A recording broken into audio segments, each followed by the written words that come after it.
What up?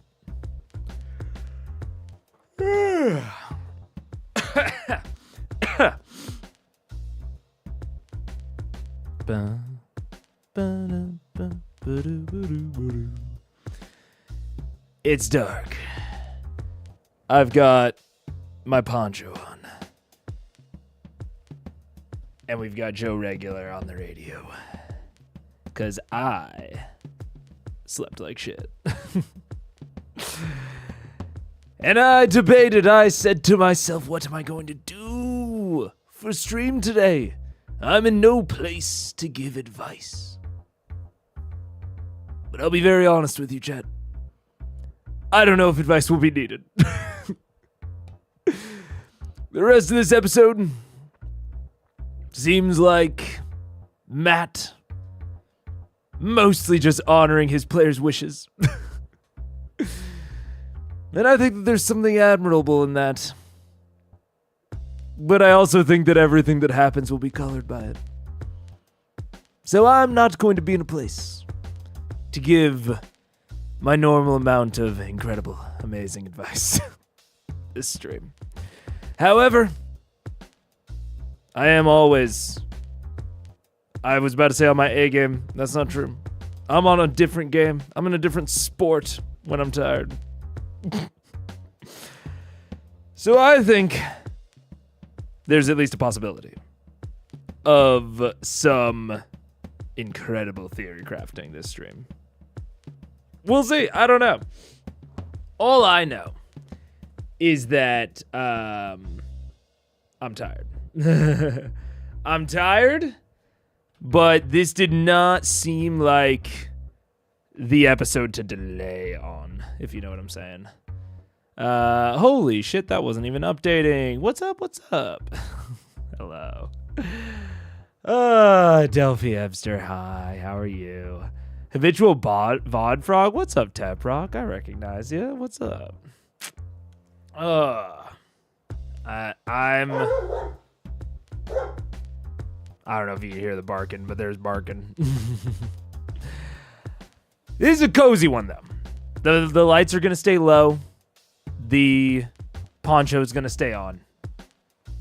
You guys will just have to deal with it. This is my stream. All right? And that's what I got. That's most of what I got for you guys. I think I mean, I normally don't do a huge takeaway. Why isn't this showing up? Come on. Obsidian? Hello? What? Oh my god, Obsidian updated again. How dare it? How dare it keep delivering me patches? Tisk. Yeah, no. I think the rest of this episode will be interesting. The most of what I am curious about from a DMing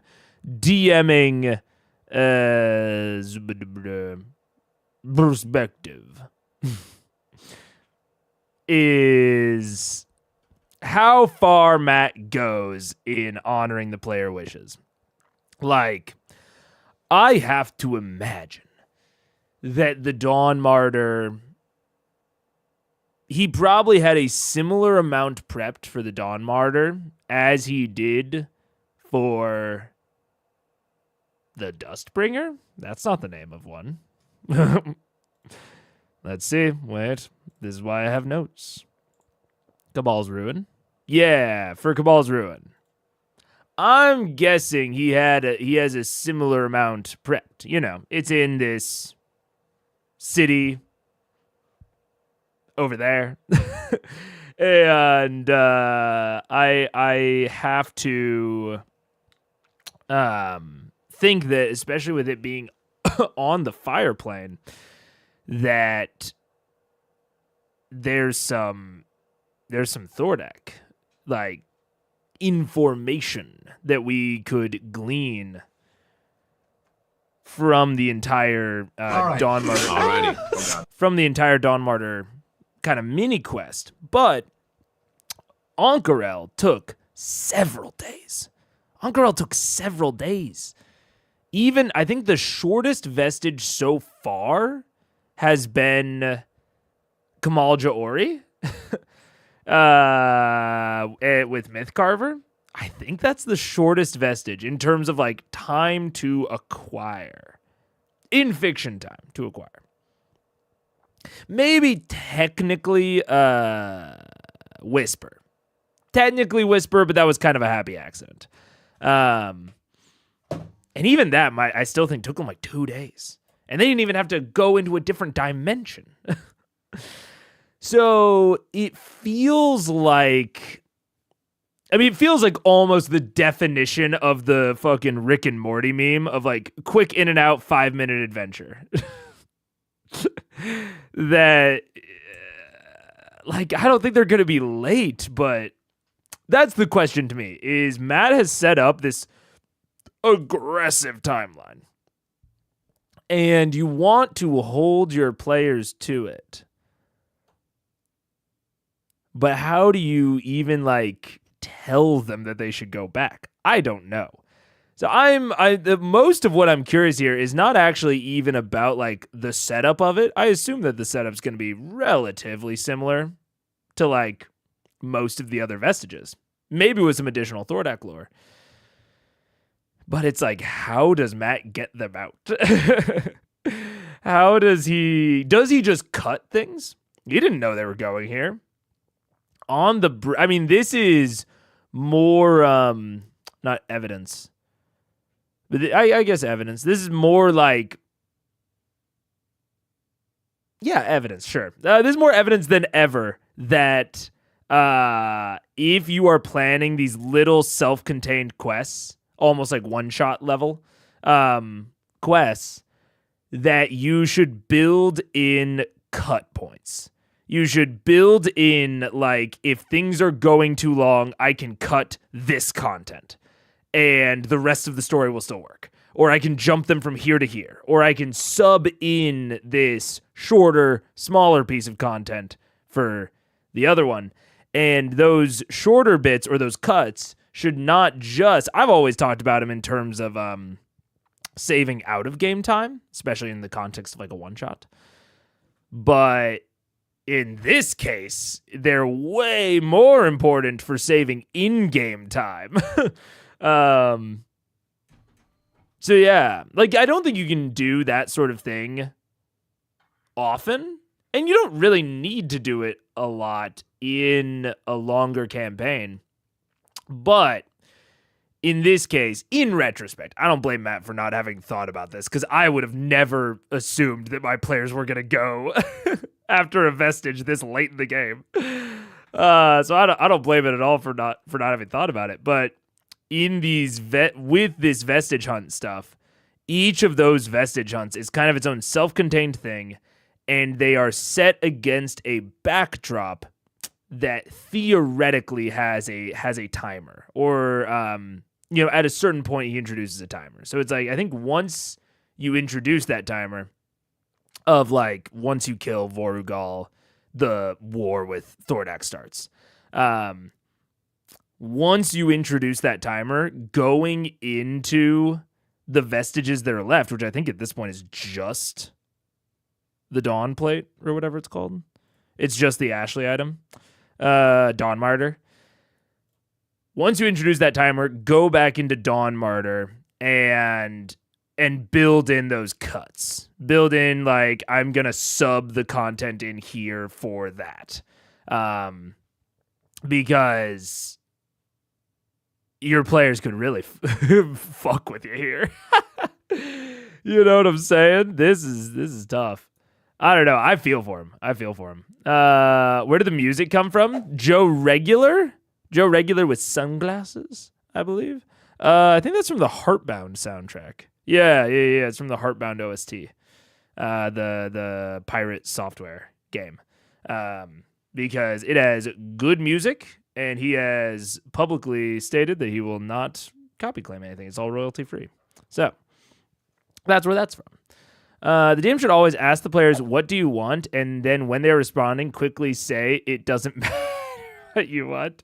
Yeah. Just talk over them. Just don't even let them get a word in edgewise. I agree. I assume that Ashley's presence has a lot to do with them getting after her vestige, which he could have foreseen, but who knows? Yeah, it's tough with Ashley. There's so much that it's like, I think someone brought it up last stream of how much do you think them going after the vestige has to do with Ashley being there? And it's like, my gut reaction to that is, well, I can't imagine it has a lot to do with it, but also, I don't know, maybe. It totally could. Like, there's this weird, not dissonance, but there's, like, Ashley's presence is a constant exercise in suspending disbelief. Not Ashley's presence, Pike. Pike and the Ashley and the Pike of it all is an exercise in suspending disbelief. We kind of just have to like not ignore what was happening, but like they seem to want to work in Ashley to as much big stuff as they can and as much her-centric stuff as they can when she's there, which I totally get. Like, yeah, it feels in a vacuum, which is just, man, ain't that the theme of the Chroma Conclave? In a vacuum, I totally agree. When you have a guest player there, you know, doing things focused around them and doing things that they can have a big say in and a big stake on, and you know, not diving after the big long campaign goals that they won't be there to, you know, help with and experience. That all makes sense. You know, going off and doing something individual while Ashley is there, it makes sense. But man, is it tough. Man, is it tough to justify in the fiction. And it's like, we all can just kind of hold up our hands and say, and it's like, the thing is, right, it's even more challenging for Critical Role. Because at a home table, we can play a one-shot. Or we can even do something even easier. We can say, oh, the dimensional magic, and Thordak is sucking from the fire plane, and oh, it's all crazy and timey, and your entire trip to the elemental plane of fire will not take as much time. Once you go into the elemental plane, 0 time will pass in the material plane. At a home table, we could just say that, and I could look at every one of my friends over the table and be like, yeah, I want to have a fun session, and I think we all want to have a fun session while Ashley's here that is centered around Ashley, and she can have like a cool impact on the story, but I don't want it to fuck with your timers because, you know, that's... I don't want to have to ignore the timers or like make a bunch of weird decisions to justify them, but I want to have this fun time with Ashley. But they can't do all of that on Critical Role. You know what I'm saying? They can't say all of that. Even if that's what they wanted to say. I'm not even sure that it is, but even if that's what they wanted to say, they can't really do that. It's a lot stricter, you know, unfortunately. I can imagine with Ashley present, there was a, what the fuck? There was a, let's go get Pike her vestige, and the players were really looking at Matt for any singles on if that was narratively possible. Yeah. And I think that's like, I think that's an understandable feeling and motivation to have for the players. And it's an understandable motivation for Matt to want to make it work. Like, you know, I get every side of it. It does present some real challenges to like the timeline and the story. And so I'm going to be pretty, I don't know if I would say generous necessarily. But I'm if I do, you know, stray too far into the advice section, I'm gonna give advice and evaluation and analysis as if there is not all of these meta factors at play. but I'll probably mention it once or twice, but like take all of it with a grain of salt of like, I am suspending my own disbelief that there is not the Ashley of it all. And evaluating it from there. But I'll also try to separately evaluate it on like, okay, if I am trying to make all this work, how good or bad was it? It's complicated, man. It's complicated. I can't wait until Ashley's a real player. Or I remember someone saying that campaign 2 has like a better contrivance for how to get her in and out. That'll be nice too. Oh yeah, that was me. Sorry. I was plugging in my headphones to charge. That's my bad. That is my V. But yeah, so it's tough. It's tough. I feel for them because it's gonna be worse D&D, but definitely not bad D&D. You know what I'm saying? Like there's the phrase that was floating around a while ago of like no D&D is better than bad D&D, which I like agree with. But that doesn't mean no D&D is better than like worse D&D. Like you can still have good D&D that is not like your best performance, right? As a DM, as a player, whatever. You can still have a good session. I remember someone, a new DM that wanted to like make a one shot, had never DM before, and they kept repeating that phrase to me when we were talking. When they were talking about like how like why they didn't want to run it yet and why they wanted to prep more, is they were just like, yeah, I'm just so worried that like I'm just gonna waste everyone's time. Like, you know, I know that no D&D is better than bad D&D, and it's like, look, bad D&D is like crossing lines and veils and like making people uncomfortable. Like you can still have good D&D that is not it's not the best, you know. I've never had D&D so bad it was worse than no D&D, but I agree it's feasible. It's a phrase that gets utilized when people are like, basically like, I'm not having fun at this table, but I want to play D&D. That's when the phrase gets used a lot. Is like, I want to play D&D so bad, but I dread going to sessions. And in that case, it's like, oh, that's bad D&D. You know, I think there are just every episode of Critical Role that I've seen, maybe. Actually, no. I was about to like say something about Orion. I don't think so. Yeah. I don't think there's been an episode of Critical Role that I would consider bad D&D. You know, it's all just varying levels of good. And I think like some of it is like, whew, like the best. Oh my God. And then, you know, some of it is more on the mediocre side, cough, cough, Underdark. And some of it is just not my taste, cough, cough, Vasselheim. But none of it has been bad. And so I don't remember where I was going with that. And that's it. The one episode with Orion, if they'd had like 3 to 4 sessions like that, I think it crosses the line, but a single session like that is survival recovery. Yeah, exactly. Like I was thinking about like the arrow punch with Orion. It's like, that's a bad moment. And like, I guess that moment is bad D&D, but I don't even think like the entire session was that bad. And then the mirrors is like same thing. It's like, like I was approaching bad D&D, but like you said, very, very survivable, you know?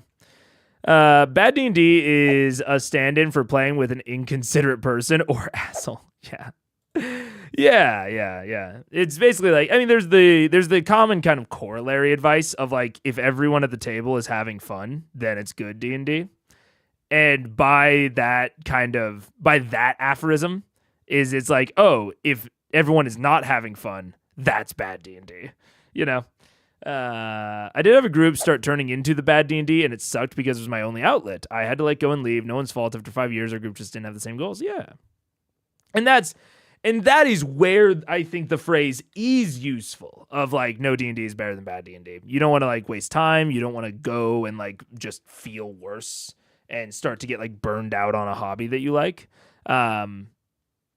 But at the same time, you don't want to let like the goal of perfect D&D get in the way of just having good D&D. Yeah. It pretty much always comes down to interpersonal BS. Oh yeah. The game is, I mean, the game almost can't be the issue because of how open-ended it is. Like with a normal video game, there could be a patch that comes out that legitimately makes the game not fun. Like, you know, I'll use a pertinent example. Overwatch 2. I think the update from Overwatch to Overwatch 2 made the game bad to play, in my personal opinion. Or just much, much worse. Harder to have a good time in. Whereas D&D has that to an extent, but so much of it is collaborative storytelling. And it's like imaginations that we all make up in our minds, which I think both gives it a resiliency to being bad because you have so much control over just what it is at its baseline. But it also means that when it is bad, it's bad. And that interpersonal BS, like if someone's having a bad day, that can really affect the like core quality of the game. Yeah, it's tough. It's tough a lot because I was the main host too. Oh yeah, so then you feel like pressure because you know you're hosting, but you feel like you have to walk away, so you feel like you're like you're not only walking away from the game, but like restricting their access. I feel that. I feel that a lot as a DM. Like often I think this is like a common, I mean, maybe it's not, I don't know. I kind of assume that it's common for DMs to feel this way, but like I hate being the one to cancel because theoretically, if we have a player cancel, theoretically the game can go on, but if we have the DM cancel, it literally can't. Like we cannot play without the DM. It's one of the reasons I've always been fascinated and like my golden goose is an easy way to run multiple DMs. I've never found one. I've heard so many suggestions for running a game with multiple DMs. I've tried several of them and so much of it is so much more work for the, you know, slight bump in resiliency. But what are you gonna do? A huge amount of unspoken pressure. The amount of unspoken pressure on DMs is huge. One of the reasons I think every player should DM once, even if they wind up hating it. Yeah. I mean, I think it's good to both DM and play just so that you understand both sides of the screen. I think that like knowing how DMing really works is useful as a player. You start to realize the things that you can and cannot do, or like the things that are reasonable or not reasonable to do. Like you start to understand that I want to go up and knock on the mayor's door is totally fine, but hey, I know that we're in I mean, this is a little bit of a pertinent example. But you know, going up and knocking on the mayor's door, that's okay. I can wing that. Versus, I want to go to this entirely new location that you've only mentioned once, but I want to go there right now. Like, both of those things in the fiction, like, seem like they should both be valid. It's like, oh, you know, the DM probably hasn't prepped the mayor yet. He didn't think we'd meet the mayor. That's going to be tough for him to improv. And going to a new location, it's like, oh, he hasn't prepped the new location yet. But when you actually sit behind the screen, you start to realize like, oh, improving a single character and like maybe the interior of their home is ludicrously easier than improving an entirely new location. Even if that location like doesn't have any people in it. It's like, oh, I want to go to this forest. And it's like, bro, I don't have anything going on in that forest. I have some ideas, but that's like I have to like commit to that. So I think those sorts of things are the things that like you might not realize just the level of difficulty of certain things as a player that, yeah, being behind the screen definitely gives you an insight into. Yeah. I just think it would really let them see how players can lessen that burden in subtle but important ways. Yeah, precisely. I fully agree. And like experience the flow of conversation, like when you want to jump in as a DM because you feel like things are slowing down, like feeling those like pauses in the conversation is something that's really hard to communicate. And like feeling like, oh, like the DM doesn't want to jump in right now. I need to carry this conversation as the player because the DM has jumped in too much. Yeah. My last party teleport across continent 2 sessions in a row and decided to do that at the top of the session. Hopefully, you know, we all just got to cross our fingers that you at least had something prepared. Top of the session is tough, man. Even if they decide to do it like in the middle during a break, you can, you know, whip something together, stall until the end. Top of the session is tough. Anyways, it's funny. I said this wasn't going to be a huge advice one, but we've just been talking advice. Let's get into the episode. And we're going to be doing some theorizing. Oh, Lord. Oh, no. Can we... Okay, City of Brass. Here we go. City Brass. City of Brass. City of Brass. No. Thank you. This is one Doors fan. As you guys take in the intensity of the atmosphere, looking up at the one blaring, bright sun in the sky, just locked in that reddish-orange atmosphere above you, you look around as the wind itself picks up, the heat itself carrying ash and black soot through, forcing you to kind of wince and keep your eyes somewhat closed at times. You immediately begin to pull scarves up in front to kind of try and filter this somewhat aggressive and caustic air. I'm gonna go ahead and cast protection from energy on myself with fire. Alrighty. Good for you. Yeah, right? Jesus. Gotta love man. It's a concentration spell, or else I would have taken it too. Anything else.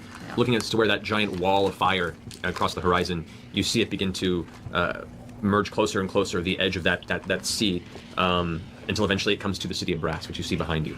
This large, amazing, vast city of various reflective metallic surfaces. You see pointed spires, round domes, and hundreds and hundreds of these buildings that just sprawl out beyond just the wall that you can see on the outside of it.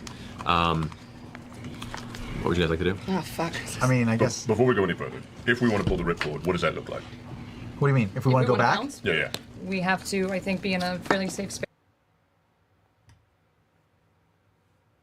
Good on Travis. Speaking of us just talking all about, you know, the players going to this surprising place and, you know, something that Matt might not have expected, and how is Matt going to get them out, and blah, blah, blah, blah, blah, all this stuff about how is Matt going to handle this. Speaking of players being able to take the burden off of the DM a little bit, that's really nice to be like, hey, if we do need to get out fast, let's make that plan now. That's a thumbs up. Also interesting to me that they started outside of the city, which, like, I guess I don't honestly know too much about the City of Brass, like in terms of D&D lore. So I'm wondering if it's like somewhere that would be immediately hostile to them if they just poofed out in the middle of it. Because if not, or I guess they just jumped into the rift. I don't remember exactly how they got there. Did they plane shift, or did they jump into the rift and the rift just like put them out close? I don't know. I can't remember the details. But if they plane shifted and it was feasible to plane shift with focus on City of the Brass. Okay, that's what I thought. If it would not make the denizens immediately hostile, it would seem reasonable to me to start them inside of it purely on speed. And this might be one of the things of like we were talking about at the beginning of set things that you can cut or not cut for the sake of time. Like putting them outside the city, I think makes sense in certain ways of they get a lot more autonomy over how they approach the situation. If they, cast seeming on themselves, they can do some scouting with like Vex on the broom. They can have someone go invisible. Like there's all sorts of extra exploration possibilities that you can do if you start them outside.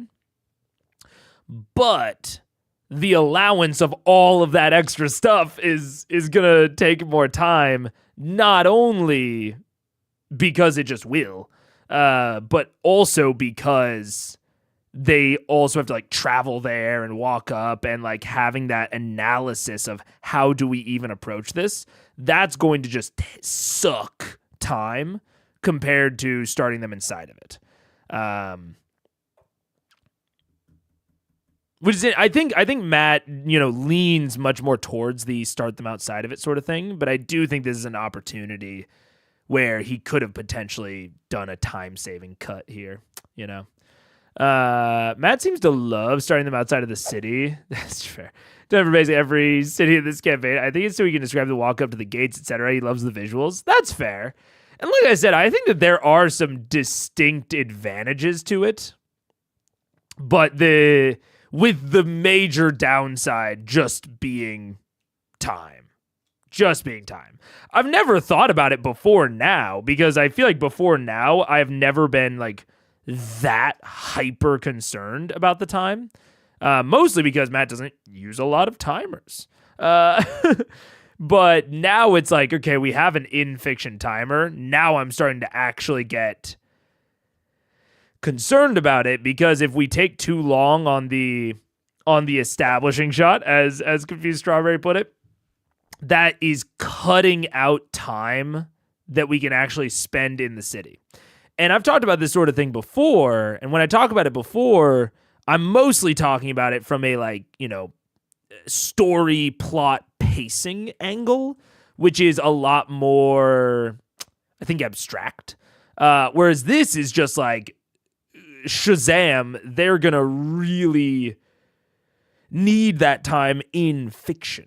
And you're cutting out time that they can actually spend in the city of Brass, doing things with people. Now, that could also be a strat if you weren't necessarily prepared or you didn't necessarily have everything super prepped for the city of Brass.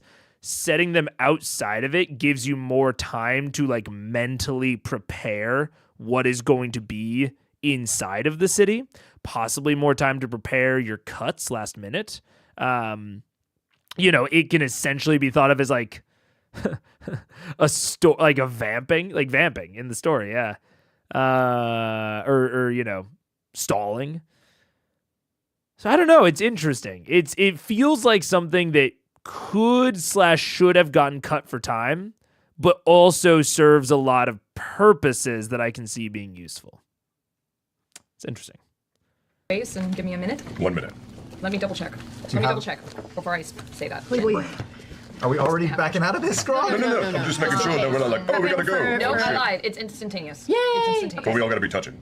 Me and up to 8 willing creatures who link hands in a circle. Okay. Okay, cool. So Let's do it. what's our Jenga? Yeah, what's our code word? Super Jenga. Super Jenga Jenga. means everybody run towards each other and link hands. Link hands. Make a circle. We all learned that. So right? Jenga Elementary means school. I fucked up. I'm nervous. Yes. My name is Vax. Super duper and Jenga. Super Jenga means we need to Where link hands everybody and fucked bounce. up. Let's go. Duck, duck, goose means it's playtime. Yeah. Let's walk into the city of Brass. Yeah. Okay. All right. As you guys begin stepping towards this, and it was hard to gauge distance on the city's size, even from, or just arriving at this place. The more you walk, the slower its arrival comes as you begin to take in the sheer immensity of its sprawling expanse. You see little occasional bursts of flame kind of off from the opposite side of the wall. Some small shapes kind of coasting over, a little glow past. And as you get close enough, everyone might roll a perception check. I got this, you guys. 27. 25. 15. 27. Bullshit over here. 21. 12. Okay. Both of the twins. And Keyleth, what'd you get? 25. 25, and you got 15. Right, so Keyleth and the twins. You guys, looking ahead, you begin to see these darkish shapes moving towards the edge of what you see to be one of the first gates that you can notice amongst the reflective surface of the outer wall. It is a solid door, like two large doors that are affixed to each other with what looks to be kind of a cross-chain circumstance. You see 6 figures currently mounting, kind of shifting and walking amongst the outside of the wall. As you get closer still, you can make out, they look humanoid, 2 arms, 2 legs. It's hard to make out their size in respect to where you are, and in paying attention as you approach, you do notice that some of them have varying shades of colored skin. They wear, it looks like, loose silk outfits, wide, almost baggy type air-filled pants with long robes or vests that dangle below. Muscular skin on a few of them appears to be deep crimson or orangish red. 2 of them, the skin actually almost goes to more like a black, a deep soot and ash color. You begin to see more details in the skin. You see horns and large fangs from underneath. You see large scimitar-like blades to the side. You've seen one of these creatures before. It emerged from the tear in the fire plane the last time you were there. There are 6 Ifriti that are currently standing guard outside of the gate to this city. Basically, they're really powerful. They're very smart. I think we can talk to them. Yeah, so let's gotta talk parlay. Should we go and talk to them? Only one should talk. Do we know Why are you all looking at Why me? only one? I'm just, Because you have the gift for gab. You are Give the really gab, good. yeah. Go talk to them, Scan, and be super. plus, you can also. be super cool. Greetings. We're doing Hello. it. Hi there. As you say this, kind of haphazardly from the distance, you see 3 of them, all of a sudden their attention swoosh, right over in your direction. 2 of them immediately begin to lift up off the ground and their legs vanish into what looks like a plume of flame and smoke as they, almost like rockets in the sky, heading over in your direction. The other one just goes into a run Oh, Jesus. Are they attacking? towards you. You don't know. You don't know. I just keep a hand on the bow, just in case. Okay. Yeah, I think we're all kind of doing that. Steady. Steady. As you all very nervously sit there and wait, the 2 that are cruising through the sky go slamming into the ground to immediately right and left of Scanlan, not far from you guys, leaving the small craters. The flaming smoke, lower portion of their body poofs outward into scattering ashes. You see now their legs, muscular and thick like trunks of reddish black muscle. They both kind of stand and glance downward at this tiny little gnome by comparison, each of them standing about 10 to 12 feet in full height. Oh, fuck. the Ifritis? They're so big. The one that's running eventually catches up to you and just kind of slows his gait, puts his hands behind his back, puts his chin up, and begins walking. You can see now he has these 2 long tufts of black hair that are just braided into this long braid that just kind of float gently as the heated breeze continues to blow past you. As he begins to approach, he looks out amongst the rest of your group and down at this tiny gnome that has stepped up to greet them. We request passage into your city. What is your business? We are traveling salespeople, and we're here to sell our wares. What wares are you here to sell? One item in particular, which could be of much value to the people in your city. Then show me this item of value. I don't think you want to see Then it. you don't want to enter the city. All right. It's a pet of ours that we've been traveling with. It's right back there, and I just point behind us to an empty space. He glances over towards the empty space. You don't see it? Oh, I forgot. We've made it invisible. Let me drop the spell, and I will cast Major Image. And I am making a Goristra right behind us. That looks a lot like a Yank, because that's the only one I've ever seen. 20 feet tall, snarling, growling, just a fucking nightmare. Oh no. Okay. So is it just standing there snarling? Yeah, just looking real mean and ornery with spit coming off of him. Okay. All right. At this point, if the 3 Ifriti are glancing in that direction, first off, go ahead and make a deception check. This is the weirdest day. 28. Love this. I don't think the day when we were cows was far weirder. No, Okay. That was pretty weird. Oh, you They were glance over. They all very intensely inspect from a distance this Goristro that has now appeared and is snarling. Approximately how far away from you? What's So the range is 120 feet from the spell. Let's say 60 feet back. All right. The central one kind of looks to the Ifriti to his left, or to the left of you at least, or to the right of you. Gives him a nudge, and that Ifriti begins to step away. You don't get to touch our pet. Please allow us entry to your city, and we will find someone who can afford to touch him. The Ifrit that you kind of halted takes a few more steps, not paying heed, as the one that's in front of you goes, So are you looking to sell this as some sort of a servant? This beast would work as a servant, or does it work in servitude? It works for me for the moment, and I can get it to work for someone else for a price. But if your man goes over there, he's going to die, because I will tell my baristro to kill him. It is rare to see something so small able to control something so vicious and dangerous. and you see him leaning in now closer to you. You see these tiny little burning beads of red flame as the center of his eyes against a black iris. You see as he gets closer, the grin begins to curl across, the rows and rows of sharpened white gleaming teeth. It's just, You, such a small, easy-to-crush creature, can seem to hold dominion over something that exists in places that would rend your mind asunder. I just reach into the bag, and I'm just going to grab just a little chunk of dragon and a chunk of the previous Garistro that we still have some bits of, and just drop them in front of him on the ground. Those were my other pets.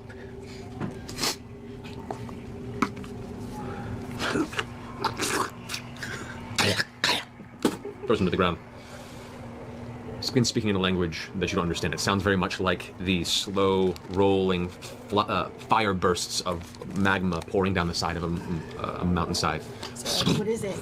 Can I recognize it as a druid who has spent time in, fire elementals? You recognize the type. It is the same language spoken to fire elementals, but you do not speak the language. But the Ifrit that has stepped away has stopped and is just kind of taking a moment to look from about a 40-foot distance from the Gristro.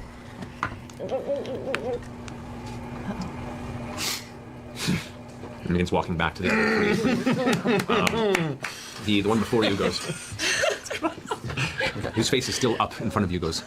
Is just reading you. His head is about the size of your entire body, and he just goes. I'll put my hands behind my back and just sort of stand up a little taller to Nickel. If you wish to walk the city, then pay the toll. How much would that toll be? How much do you think the toll is worth? Vex?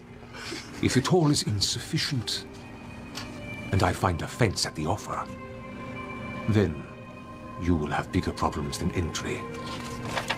But generosity goes a long way. 1 platinum So like money? Like money? Money? The money that we carry with us is from far-off land. Will it still be good here if it's gold and platinum? Or would you rather gems? Gems are good as well. Money is money. We work and deal with many creatures from many places here. What do you offer? Should I just, you know what, fuck it? Yeah, give us some. I'm just gonna put the 20-pound bag of gems in his hand. He takes it close to the fingers in his hand and shakes it a little. 20 pound? Begins to pour the gems out. So, takes a very, very keen look at them. Who are you and what have you done with Vex? Look at this fucking ending, you guys. How else am I gonna use these things? Who are you right now? Pulls the tiny drawstring taut once again. May you enjoy your time in the city of brass. Now, I suggest your wineskins be full. And he turns around and the Ifriti all begin to walk away towards the entrance to the city.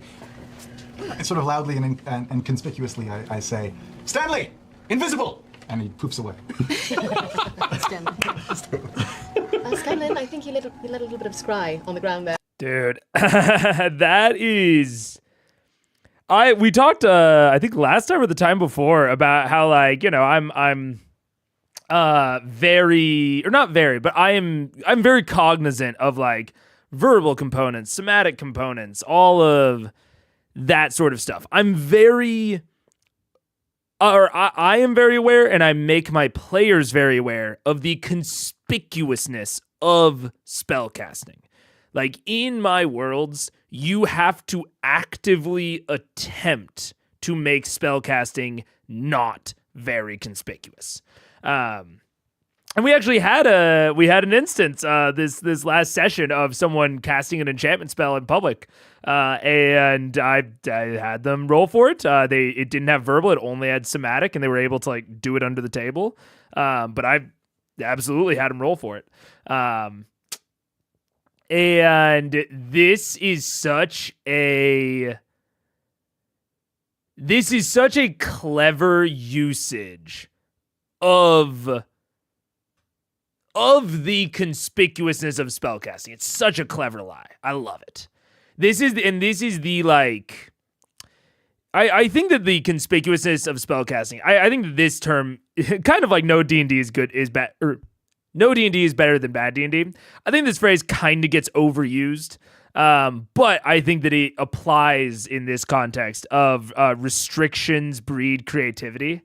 It's like if you can just cast any magic whenever and like no one's gonna notice or care, I think that takes a lot away from magic, because magic is already so powerful that it's kind of like, okay, well, why am I not always casting all the fucking time? You know? And I like spellcasters being powerful. I love for magic to feel grand and powerful. But I also think that like it should have built-in kind of restrictions and consequences and that sort of thing. And so I think that needing to disguise the spellcasting is like an important part of prompting this like level of creativity. Because I bet that Sam feels so fucking cool right now. I think he feels so much cooler than if he had, let's say, just like charmed them with like charm person.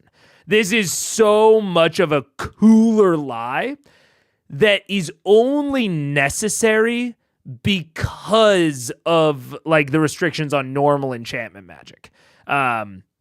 And like the restrictions of them needing to like believe that he is just dropping the invisibility. Yeah, that's a fun moment. I like it. If anyone knows about value, is Laura fucking Bailey. That's true. Major image is just a bit of Fleece's material. So I know it's very reasonable to assume scaling could pass it off. 28 on the deception feels high enough to combine it in. Yeah. Well, and I think that like the thing to me, because I believe the fleece isn't consumed. So, you know, he just is using his spellcasting focus, because bards have focus, right? Okay, yeah. So it's like bards have the focus, and I think the reason that the lie is so clever is because as long as it is not another bard, they probably don't know exactly how bardic magic works. It's almost like it's kind of adjacent to the conversation we were having the last stream about the general and like her knowledge of magic. This is like it's the best lies are like the ones hidden in plain sight, you know. He admitted to cast or to interacting with magic. He's just claiming that he's, you know, dropping a spell rather than casting it. And that is such a I don't know. That's so clever. And I think it is only there. Like he only needed to be clever because Matt would enforce, you know, Matt wouldn't just let him like sneakily cast a spell, or at least he would make it very, very difficult. Yeah. There's also a bad thing here. People say casters are OP, but they ignore things like somatic components, which powers casters up in social situations. Absolutely, yeah. I think that's a huge part of, I think, the martial caster divide is not really thinking through the consequence of casting in public. I was just talking to one of my players, well, Paige. I don't know why I say players in this case. She is a wildfire druid. And Wildfire Druid has the little spirit that they can summon, but she asked me beforehand, she was like, oh, when my spirit is unsummoned, can I have him go into like a little lamp so that I can continue, role playing with him and, basically like the cricket from Mulan. And I was like, yeah, absolutely. That's so much fun. Yeah, when you unsummon him, he just goes back into the lamp. All good. But I was like, oh, if you are carrying a lamp around with you, like, what does it look like? And what it looks like will determine like some things about how people view you. This is in Ghosts of Saltmarsh, and at first she described it kind of like a mining lantern, like something that you might like wear around your hip in a mine. And I was like, okay, people are going to associate you with the miners, like the first impression wise. They're gonna find it weird because you're an elf, but they're going to look at that mining lantern and like draw some conclusions.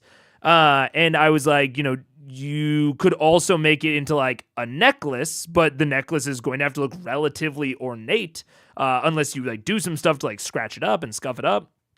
But then, people are going to think certain things about that. And like I asked my players what their casting looks like a lot of the time. Like literally what does the magic look like? What does the process of you casting it look like?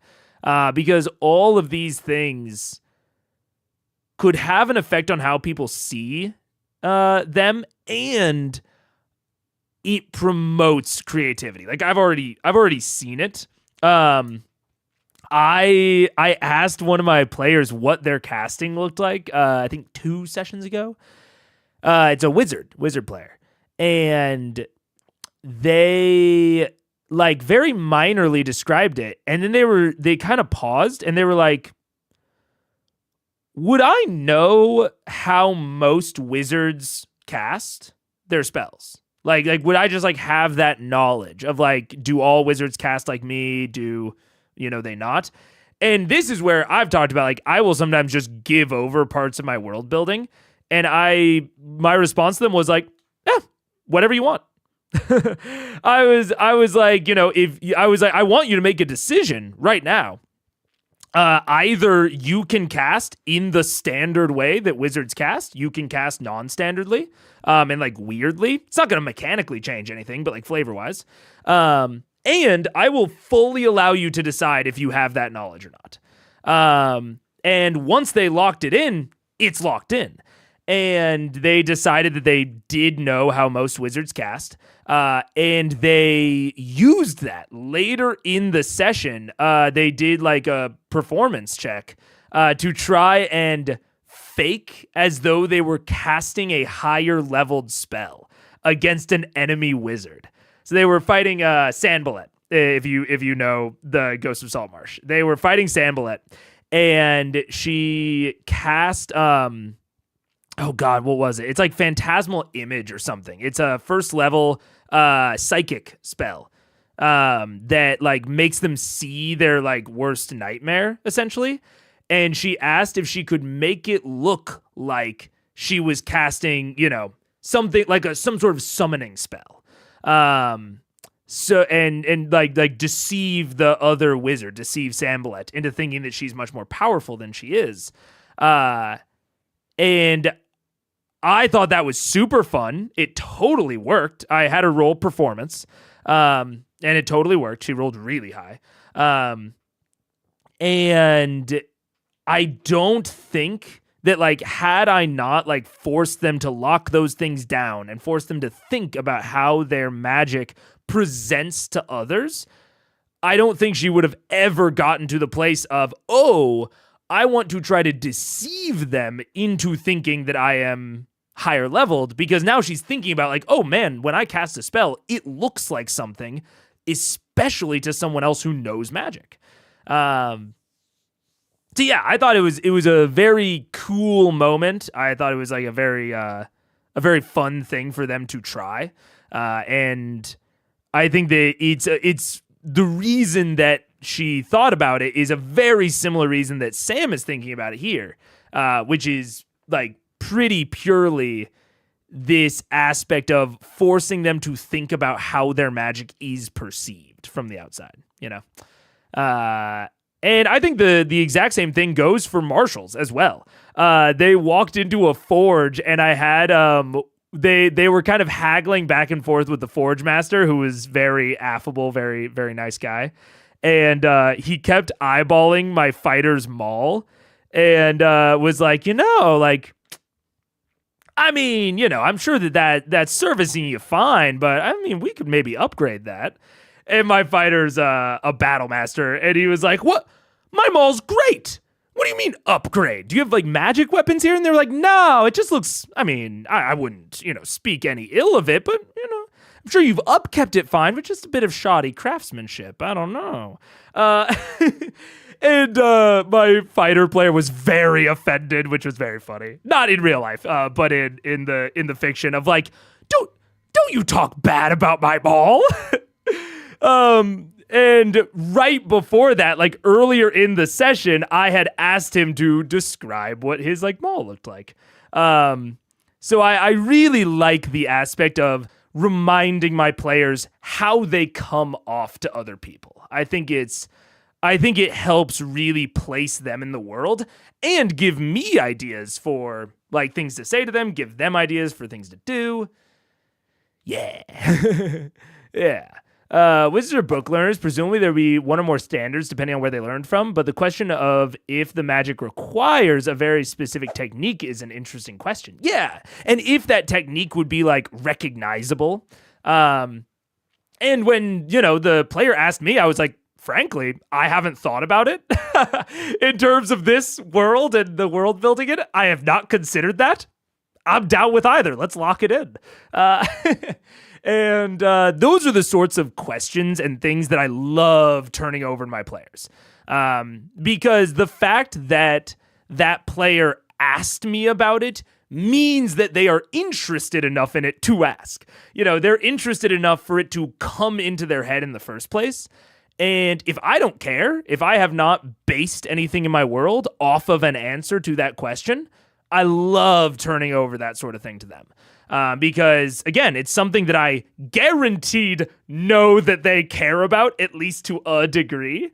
And I think it makes them a little bit more... It's like that little, like, hit of investment, of like, ooh, I got to, like, decide something for the world building. That's cool. I like it. I think it's really fun. What's up, Farrowin? Thank you.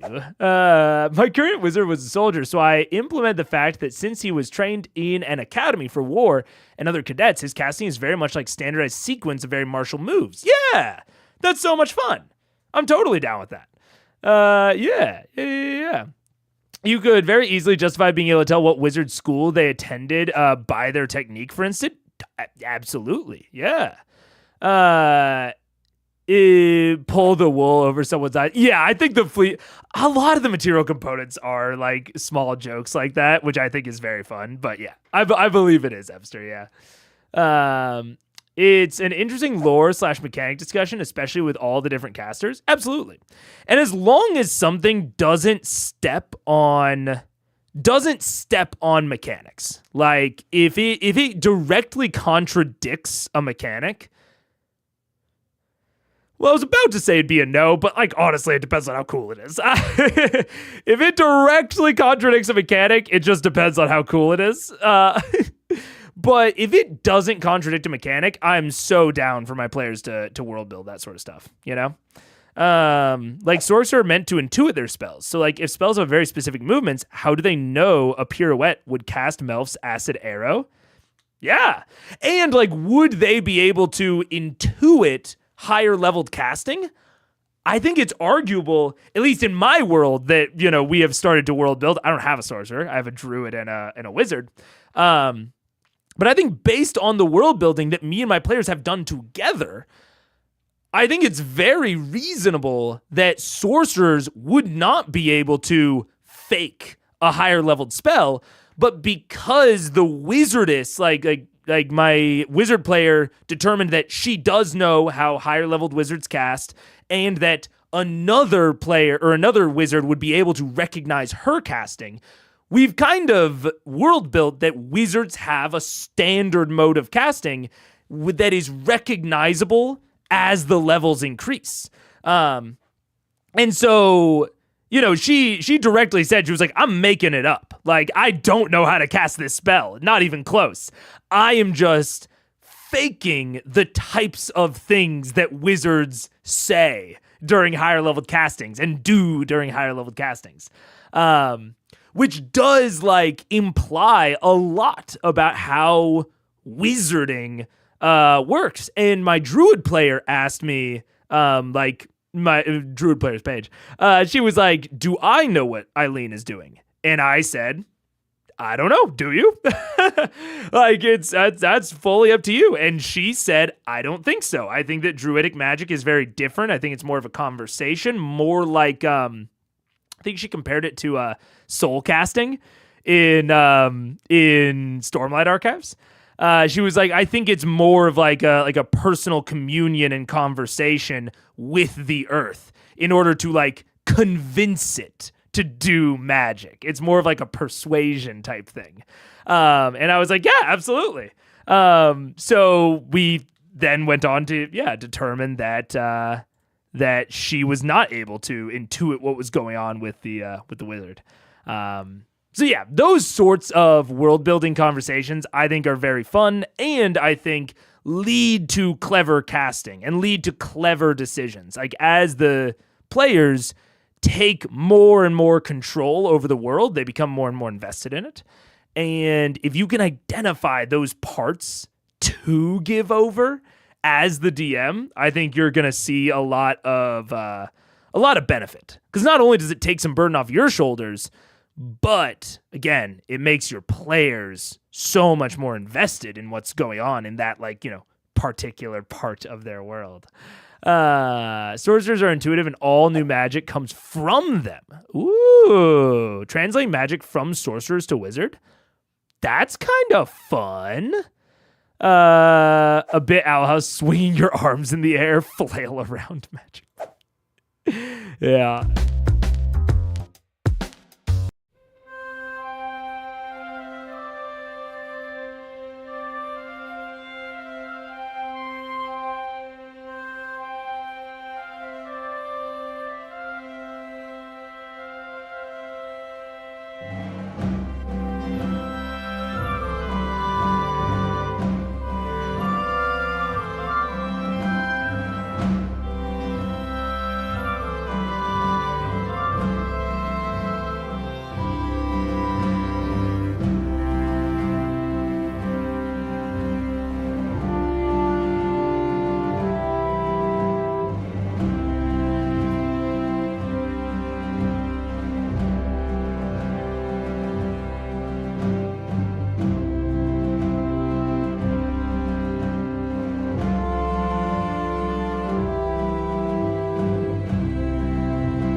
What's up?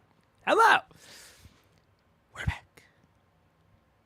And I have adrenaline from stream. But I went on to the break and I was me like,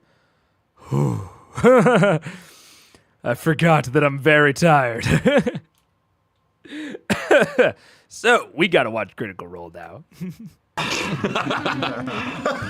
Just get in the city and buy me some new pants. See? No problem. All downhill from here. Dragon scales and put them back in style. Greetings, true believers. We look at the dragon parts and we move into the city. That was a very good call. Fuck. All right. I just sort of throw up a little. You did really well. Good. Always tip the doorman. Always tip the doorman. I'm patting Scanlan on the back and Great, now wetting we're his mouth. inside this stupid city now. What do we need to find a wall? What do we? No, we have to. It's It in a is. wall. So let's It's in a wall? hang on. Let's do a quick refresher on the impossible needle we have to find in the taste stack. Wait, because I took a spell. A find item anywhere spell? Locate object. Holy fucking shit! Hang on. Hold. I brought that spell as well. Oh, okay. What's up, Geek? It has to be within 1,000 feet. Yes. 1,000 feet isn't a whole lot in this really large metropolis, But we can correct? We go to the front door, we do it once. We go to the middle, we do it again. do it again. Totally cover If it. I you mean, we guys go can- 2,000 feet apart, that's essentially a mile spread. It's like T-Mobile Nice. Sorry, you're How many miles is this city? Yeah, hold You on. have no idea. You haven't walked inside. We are walking no towards the door. So it is a What do we know? beacon of protection for the chosen of Palor. It is gathering dust on a wall somewhere in the city of Brass. It was a trophy won by a fire giant in a card game from the Sutan bloodline that once donned it. Fuck. On a wall somewhere. We gotta go find. We're gonna It's- start checking it's- pubs? It could be hanging on a pub wall somewhere, correct? No, it's a trophy. It can't be too. It's too valuable. Do we know where It's fire on a giants wall. might hang out, or anything about the It's on Sutan? somebody's wall as a trophy. Maybe we should just ask somebody. I mean, it could be in a noble's house for all Do we we Yeah. see anyone who looks remotely like us who's not from the fire plane here? Well, you've just now approached the front gates where the six Afridi currently stand. Yes. As the three that have returned, the central one kind of takes his hand up and kind of does this with his finger, and as it does, you watch as the crisscross chains that hold the gate shut suddenly shift, and you watch dust and ash kind of get shaken free from the chains as they're all suddenly pulled upward through these rings to the very top, and the doors shift open very slowly, giving just enough space for people of your physical width to pass through. Grog, you have to squeeze a little. Good, sir. One question before we enter your city. Since you are such a good friend and we look forward to possibly being friends again someday, where would one find people who enjoyed the sport of watching large creatures battle? If you would think of such a thing. Welcome to the city of Brass. I love your answer. As you guys walk in, the doors close behind, and you watch as the chains that were pulled free, that now kind of dangle loosely, automatically on their own, strike up like snakes instantly, and flash back through on the other side. You could hear them retying themselves between the ring loops to seal off the doorway once again. We are in a city where everyone is going to despise us. I think Not everyone. necessarily. Act really fucking tough, dude. Yeah, Who everyone wants closes to doors kick with a our giant ass. bow? Should we get some jail tattoos before we continue? I can make us all look really rough and ragged. I think there's a lot of magic here. Well, no, let's. So, I love your optimism. as you say let's and it trails off, you all take a moment to look into the city around you, and Marquette offered Ank'Harel, a very beautiful city of ornate culture. This city has been around far longer and been constructed by far more intricate artisans since. You see hundreds of buildings of different sizes, all constructed from various types of materials, many of them metallic and brass or bronze in color, reflecting the ever-present sunlight from the sky. You can see buildings carved from dark black obsidian, from other forms of darkened stone. You can see what looks like natural rock formations of blackened rock and stone jutting outward, where crafted from that you can see communities of maybe dozens of different buildings and homes have been constructed from it. You can see towers that are impossibly high, hundreds of feet up in the sky, some broken from previous conflicts and never constructed since. You can see what looks to be a series of streets that intertwine out before you with these tiny little cobblestones that all seem to have a matching ruddy kind of brownish earth tone with a dusting of ash and red earth scattered across them. You see throughout here human beings occasionally. You see what appear to be dozens upon dozens of Afridi walking around crusted with jewelry and wearing fine robes and linens. You can begin to notice quickly that many of these Afridi walk along with some of these humans. These humans walk at their sides, some in chains. You can see a number of individuals peddling what look to be small carts through, also in comparable levels of enslavement. You do, but not all are enslaved. But there are individuals from other areas you've never recognized, various features. You see two humanoids that walk around, but that themselves their features are human but not. There's something about them that's a little off. You can't quite pick up, and they just kind of walk off in the distance. There is a gathering of many cultures that make their way through here, but definitely the dominant culture here appears to be one ruled by the elemental fire djinn that you've already encountered. The servants, the humans, and I don't know if there's any elves, dwarves, halflings, or anything in the mix, but the people who are not from here, how does their health appear? Fine, if perpetually uncomfortable in the current weather, which is, for the record, we're hitting somewhere between 110, 120 degrees in the air at all times here. I'd say, actually, in fact, at this time, definitely. I need everyone to make a Constitution saving throw. Yeah. Do I get Why'd you have advantage to because remind of, him? Yeah, you can say fire that resist? anyway. You can. You're fine. And actually, with you having fire resist armor, I would say you do not have to make it, Vax. You feel naturally more comfortable in here based on the resistance you've given your enchantment. Do I have to roll? Or am I good? No, you're fine. Feathers bristle a little bit. 6. Ooh. I'm going to use one of my resolves. Okay. And that's slightly better. 15. Okay. 15. 7. 19. Okay. For the time you've been here, it's been an unwelcoming atmosphere, but not one that has been so harsh as to press down upon your physical constitution. You all seem to withstand the current atmosphere for now, but you do gather the longer you're here, the more difficult it will be to endure this atmosphere without some sort of detrimental effect. I also meant to note I wanted to put my ring of protection on and put the cloak away when we took that short rest. I don't know if I said that out loud. You did not say that out loud. Can I do that now? Sure. And it takes some time. That's fine. That's fine. So, what do you wish to do now that you've gained entry to the city of Brass? Let's find that armor. Keep walking. Let's just keep walking, see what we see. Yeah, walk forward. Should we get a little further in the city, or I'm just gonna cast it?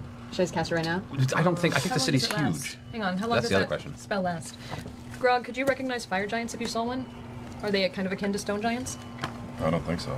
I don't think I've ever seen one. You yourself have not seen a fire giant in person in all Locate time you spent object. on I bet I could pick Up it to out 10 though minutes. if it's giant and it's made of fire. We're like, where that's a my- fire giant. yeah. All right, yeah, totally. 10 minutes. Well, here's another question: is if you change into a flying creature? Are there any humans around right now who are not, Does it last for who look like they're not slaves? Who look well off? Right now, you have not encountered any. You literally just walked into the city, and this is your first glance at the first street you've encountered. As you guys begin to walk further into the city, one thing you do notice too is there are these kind of stationary torches that meet at various crossroads, and at the top of these torches there is just a ball of flame that is flickering and shooting off spurts here and there, and every now and then you hear one go in the distance with a gout, and that's what you were seeing on the other side of the wall. These flames cause this dancing light source effect throughout the entire city due to the vastly metallic nature of the building construct here. And so as you... Oh wow. That might be the worst shirt you've ever worn. Yeah, I'm on out the of shirts, show. guys. There's another one over 74 there? fucking shirts. There can't be. How many do I own? Wow. 74. You'll be shirtless I'm for bringing you a new shirt for your birthday. Okay, I farted. It was me. Holy moly. Bring it back, people, bring Sorry. it back. I'm specifically looking for a human who is not a slave, who looks reasonably well off. I'm looking for social gatherings, pubs, otherwise. I'm gonna talk to Vex as soon as we get a hot second. Whenever that So as you guys falls. are walking, keeping your eyes out before yourselves, you guys engage in conversation as you continue into the city. All right, so we both have the locate object spell. Lasts for 10 minutes. Right. We can both fly. We could cast it and maybe do like a perimeter run, maybe. Wait, how long does it last? 10 10 minutes You concentration. could get off long fucking way in 10 minutes. Yeah. If we're As if we're long as, flying. you know, nothing attacks us. Right. That's clutch. Well, I could also potentially polymorph into something that looks, or be-shaped into something that. Has there been any type of creatures? Flying creatures here? In the air. Maybe wyverns or something? Wyverns? You haven't seen any at the moment. You have seen so far Afridi being capable of flight, both from your previous encounter and the two at the gate that just jettisoned off in your direction Okay. before landing. As my, are they considered humanoid-ish to where I could alter self to look like an Afridi? They're Teeny tiny Afridi. Teeny tiny no. Baby one? From your alter self ability, as a no, they are far too different in size, physiology, and appearance to pass off as an Afridi. Are there any humanoids like or like Dragonborn or like what's the thing that Zara is? I'm drawing a blank right now. Wyverns, What? lizard people. Oh, Zara is Tieflings? Are there any like tieflings? You can keep an eye out as you continue walking forward. You don't see any I yet. want to look for the most unsubjugated humanoids. Okay, so keep an eye out as you Yeah. progress. We'll keep moving. And you're looking for Anyone who looks like they're not a servant, who looks like Right. they're maybe getting by well. Okay. Yeah. Yeah, kind of same thing. Yeah, same thing. okay. Continuing further into the city, the whole city has this kind of vibrant life to it, from the way it reflects light, from the ever-changing kind of flickering skylight from the sun to Yeah, the players seem to be, which I think is fair, looking for something to grasp onto. Because so far, Matt has offered them the city is hot in every way. It's it's made out of metal. There are these Ifriti, and there are slaves. And I think it is reasonable that is not quite enough for them to latch on to. I do think that's reasonable for a first description, see if they have anything that they want, that they really want to do, like a plan that they really have, like this potentially, flying around the city with locate object plan. That's, if they want to just run forward and take that risk. I think it's super fair for Matt to give them the opportunity. And then they don't want to. I think that both Liam and Marisha did a good job of honing in on the thing that they want. I think at first Marisha was being too specific, but I think she got there of like, okay, I'm looking for an unsubjugated humanoid that I would reasonably be able to pass myself off as, and Matt just saying like, okay, you can like keep an eye out as you walk. Now that they have essentially like, he paused, gave them a chance to go for it. Now that they are past that, I think Matt needs to give them something to grasp onto. Even if it's not either of the things that they're specifically looking out for, something for them to reasonably react to or interact with is something that I'm really watching out for in this second kind of stoppage. Because right now, their kind of current mode is just walk deeper into the city, right? And so the next time that Matt stops them, I think it should be with something that they might want to interact with. It might not even be something that they do end up wanting to interact with, but there should at least be the possibility. You know what I'm saying? So we'll see. Yeah. Past 2 days, I've watched 3 full streams. I will catch up. Hell yeah. Thank you, Alvi. And thank you for joining as a member. I appreciate it. Thank you. We're trucking on Critical Role. I think we're getting into a solid rhythm that I don't anticipate being interrupted anytime soon. This is fucking knock on goddamn wood. But yeah, I think we're going well. I think the next time we'll be majorly interrupted is like end of March. I think I'll probably miss like 1 stream towards the end of March. But yeah. Anyways, the flames that adorn the every single conjunction of roads that make their way through the city, to occasionally you will see cracks in the ground where a flame will and flare out and retract within. Go make a perception check. Can we also keep an eye out for anything flying? I want to see if anything's flying around the city. Okay. 22. No more than maybe 5 minutes into your walk into the city, you do notice 2 3D have begun to kind of follow you from about 20 feet behind. They're both just kind of walking and talking to themselves, kind of keeping an eye on you guys. We're about 25, 30 feet behind. As you continue walking forward, you do bring your attention ahead, and at the next street junction, which is more of like 2 alleys that collide, you do see 2 individuals that walk out. One of them is a similar humanoid as to one of the strange-looking ones you saw go by. They're thin figure, kind of sallow, elongated features. Their hair is kind of wild and red and kind of, just kind of stringy and upward behind. Their eyes tend to have a non-human appearance to them. It's kind of light orangish color to the iris. But long, white and gold robes, walking alongside what appears to be a tiefling of similar red skin to the color of the Afridi here, with what looks to be deep gray, long hair that goes behind a ridge of horns that just kind of curl into almost like ram horns to the front, and the long gray hair extends to the mid-back. They both walk along side by side, their arms kind of within their robes, both wearing matching white and gold robes, and they just kind of step out from the alley and begin to walk ahead of you guys about 60, 70 feet. So it's these 2 sort of strange beings with strange eyes and a tiefling. Well, there's one entity that's the strange being, and the other is a tiefling. Oh, okay, so one is one, was it? I think. Yeah. I'm gonna walk up to the tiefling, like 10 feet away. Excuse me. Sorry. Can I trouble you for a minute? I've just come to town. I know, that sounds ridiculous. It is. I'm a stranger in a strange land. Could I borrow you just for a minute? Make a persuasion check. I just got to hell and haven't even unpacked my bag. Just got to Scottsdale. No warning, huh? 20. They both kind of turn and look towards you with a curious glance. The strange alien-looking one kind of gives a half-cocked grin, shakes his head. The tiefling kind of looks you over for a second. Stranger, I mean you no offense, but as he kind of looks past you at the rest of the group walking behind you, You know what? Follow me. Oh shit. Well, here we go. And, they both continue to walk in the direction they're walking. They're together, right? They're together, but they face away from you. You just follow me, and they both continue walking ahead of you guys. All right, so I trip along behind them, and I turn around to the group and I go.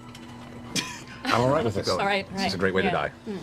We're following along. Yes, stranger danger. Here we go. Can I kind of do like an insight check and like size up this tiefling from a distance and see what they might be about? Like, get an idea on what they might do or be? Go ahead and make. Compliment this random encounter really quickly, or at least the introduction of it and what Liam did there and how Matt resolved it.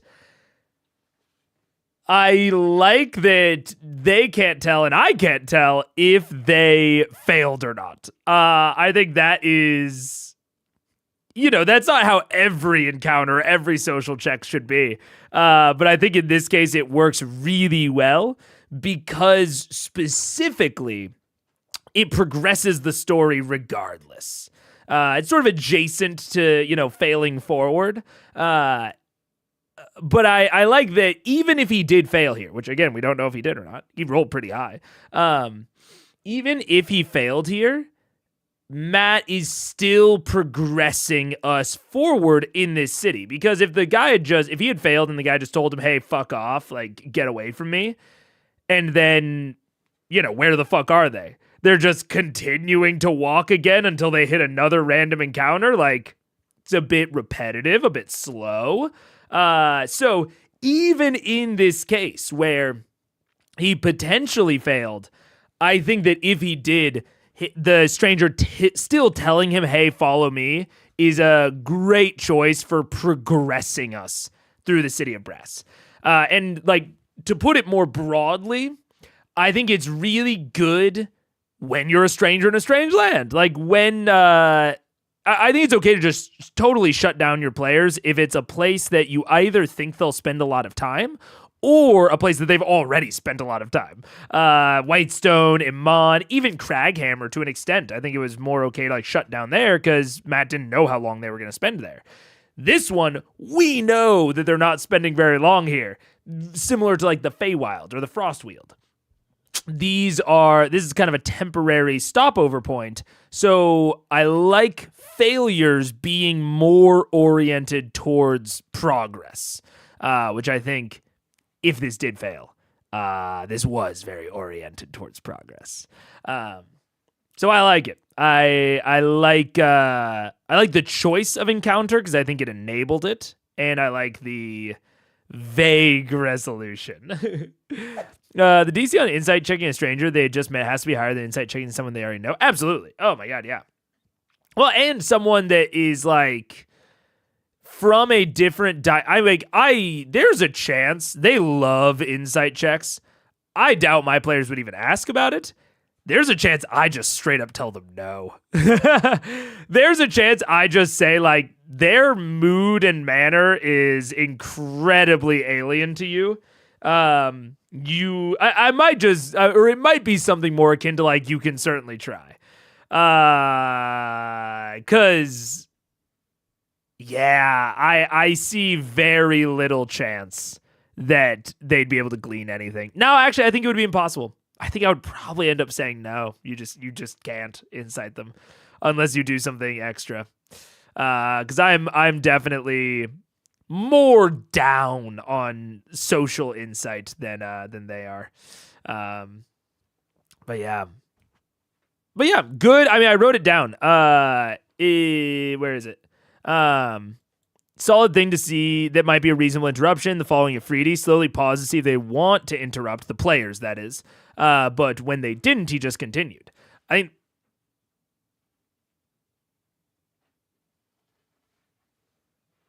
Sorry, I thought I heard a crash in the kitchen. I don't think it was. I don't know what the dogs are doing. But yeah. I like that little interaction, especially in terms of, again, them being strangers in a strange land, new city that they're not going to stay in for very long. Very one-shot coded, which I think is good for this situation. An insight check. From very little bit of body language, this is going to be very hard to read anything. That's really bad. I want to the try guild it too. dice. I'm 15. 15? Unfortunately, at the distance that he was from you, about 60 feet or so, with a little bit of time he was faced away, and the interaction with Vax was so short that it's a blank slate. You have nothing you can read off of him. Are they looking and talking to each other at all? They're not talking to each other. They're just looking facing away from you and just walking the same pace they were. However, Vex, since you were looking up in the sky, you do see, for a brief instant, what looks to be a large avian-like entity, but bird-like. Got it. But massive. And it looks to leave it looks like some sort of flame-like trail left behind it as it's kind of. Yes. Harry Potter. Fox. Make an intelligence check. Okay.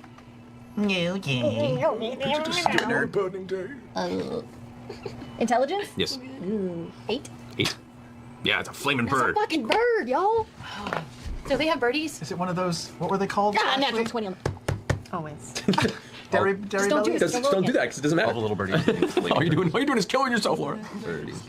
Every time. All right, as you guys continue to follow these two, Where they lead me. do you guys just keep the same distance? Do you catch up with them? Do you stay behind? What do you How do? far back are we? You're about 60 feet behind them. Someone should. I'm gonna Get a lag. little closer. Yeah. I wave them away a little bit. Okay. I think we're cattle. I'm gonna lag. I'm Frog's gonna lagging. drop another 20 feet back. I think they know we're together. They know where to go. Okay. Yeah. As you drop back from them, you come pretty close to the two Ifrit that are playing from behind, and one of them puts his hand out and grabs you by the shoulder and just kind of pats you and goes, So, friend, you are. What? Who are you? I can't hear you. Oh no. make a deception check.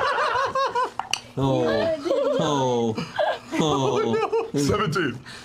I like this one. We'll keep him. He just pats you on the shoulder, and they both kind of. Hey! I smashed the Titanstone knuckles together and I cast enlarge. Okay. Oh boy. You guys hear this? What sounds like a small crack of thunder behind you. As you glance over, you can see Grog has swollen to his enlarged side and is now walking shoulder to shoulder with the two Ifriti that began to flank from behind. They both kind of take a step back, I doubled down on my statement. We keep him. and they just keep walking from. Okay. I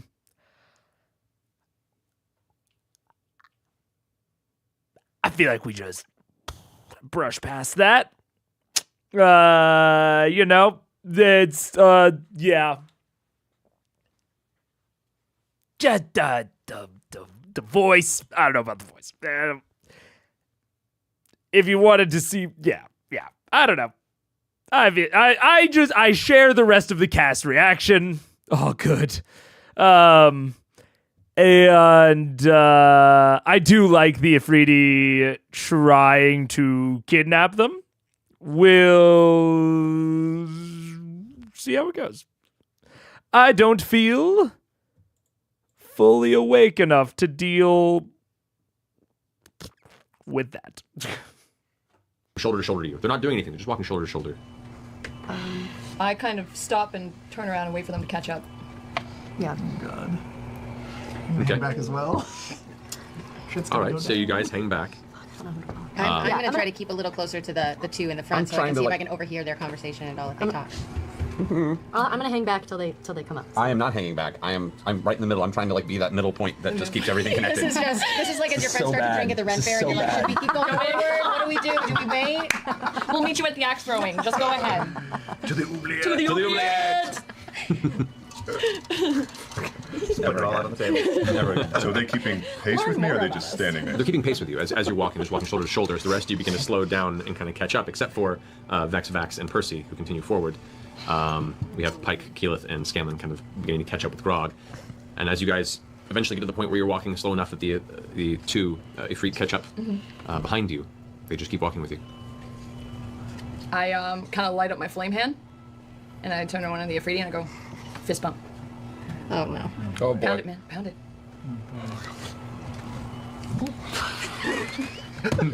Make a persuasion check with disadvantage. Oh, it's a Roll high. Come on, Keelan. What did you want? Persuasion? 10. Huh? He looks at your fist and flicks it. It does sting a little. Doesn't do any damage, but the flame goes and just goes out.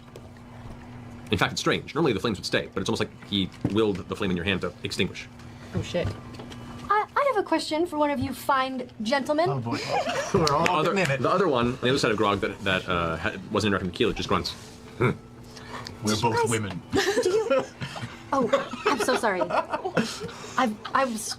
Anyway, do either of you happen to know where maybe the Temple of Palor is? They both slowly look at each other and grin, and slowly nod their heads. You do, you do. And turn back, and one goes, Yes, we do actually. Would you like us to take you there? You can just show us where it is. I think there's going to be a couple more spots we're going to stop. You seem like you are not from around here. It is dangerous to wander these streets unaccompanied. Well, I got this guy. This one. Yeah, hi. No. Man, we've been here 5 minutes. extends the hand next to you, a very large hand, and just, come, I will carry you to your destination. I don't like to be carried. I don't like to be made to feel smaller than I am. Thank you. Yeah. Then let us continue to walk. We will want to take a left at the next big juncture. Then you split off the other group. While this is happening, oh god, am I gonna try? You guys are keeping behind, kind of glancing over your shoulder and seeing the rest of your party slowly kind of gather at the knees of these two walking, kind of haughty-looking. I was hoping for a little bit of advice about town. This is starting to feel a little kinky. Where are we going? I don't need to talk that bad. Where are we going? This is to the tiefling. Yeah. The tiefling looks over her shoulder towards you and goes, where are we going? All right, this just got very... Oh, okay. If you look ahead, one alley. We're going to start to the right. Follow, quickly. Follow you to talk right now? Yes. Okay. I go. So they begin taking up their pace a little bit, quickening their walk, just a little more of, almost like a light jog. Okay. Do you guys keep up? Yeah. I don't know. Okay. The rest what's going on? You guys look ahead and you see the other three members, the rest of your party, beginning to get further away from you. So it's me and you. Are you coming? I'm Are you still in the keeping middle? pace, but I'm trying to be the back end of it. First, What's I'm gonna happening? go in the alley. Dart to the right. Dart to the right. All right. I'm gonna keep pace with Grog. Yeah. I'm with them. Yeah. All right. Just trying to be even simpler than I am. Maybe they won't want me. I think that's want all might of be us. making it worse. Oh no. Okay. They're just dumb. Following up the pace with them, you get past a couple of small intersections, and the two figures dart off into the small alley right off to the side. I go. I'm going stealth. Do the Stealth by going into the alley? Before going into the alley. I mean, I don't know how What are you dark is it. stealthing Are we by? in broad daylight? Okay, so it's not a small... I'm not going to say it, but the sun is high in the sky. Yeah. Okay. All right, so everything is... It's full. It's full sunlight. What's another one? It's major light out. No, not sunlight. It's major time of day. Say the line. Say the line.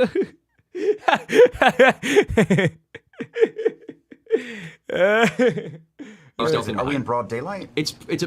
Dude, that's so funny. I've seen this clip. It's Apex Sun time. It's Sun Zenith. I've seen this clip. This is one of the few Critical Role clips that I saw before starting Critical Eyes. And I was like, oh, it's the guy. Okay, so it's not a small... I'm not going to say it, but the sun is high in the sky. Yeah. Okay. So everything is... It's full sunlight. It's lunchtime. Okay, so no change in lighting in the smaller alley. It's all equally Just lit. turned Correct. to PM. Are the three behind us? Are they paying attention to us, or are they completely distracted by all of? Man, I definitely thought... Or actually, maybe I didn't see it before I started. I think I saw it after I started, but when we were still really early. I feel like in like the Underdark, Vasselheim era. And I saw the set, and I literally thought to myself, like, oh man, like maybe I should stop watching because this is probably campaign 2. And no, I'm glad that we've gotten it out. It's 12:00. Also, just it's so perfectly horizontal. That's crazy. How did he get it that perpendicular to the camera? Damn. It's hard to tell. They don't seem to be paying any mind. Oh wait, shit. And when the two figures started off in the alleyway, there was no Anything? And how far away are we from the other group? At this point, you're about 80 feet in front of them. All right, I stop her and stop at the corner and look around. Do I even see them if I look around the corner? Did the two figures dart off? Yeah. Yeah, they're about 15 feet back, and they're both kind of waiting. Dart to the right. I don't know what's in there. Okay. Yeah. Okay, you guys I just start go running with my eyes closed. That's all I do. Okay. Percy, do you follow suit? Oh, I follow suit. Yeah, I'm running in there. Okay. Three of you dart in. You guys watch as the three of them vanish into the alley. Do the Freedies react to them vanishing? No, but that's about 2 intersections ahead. Sure. The one that's immediately before you, the Free go.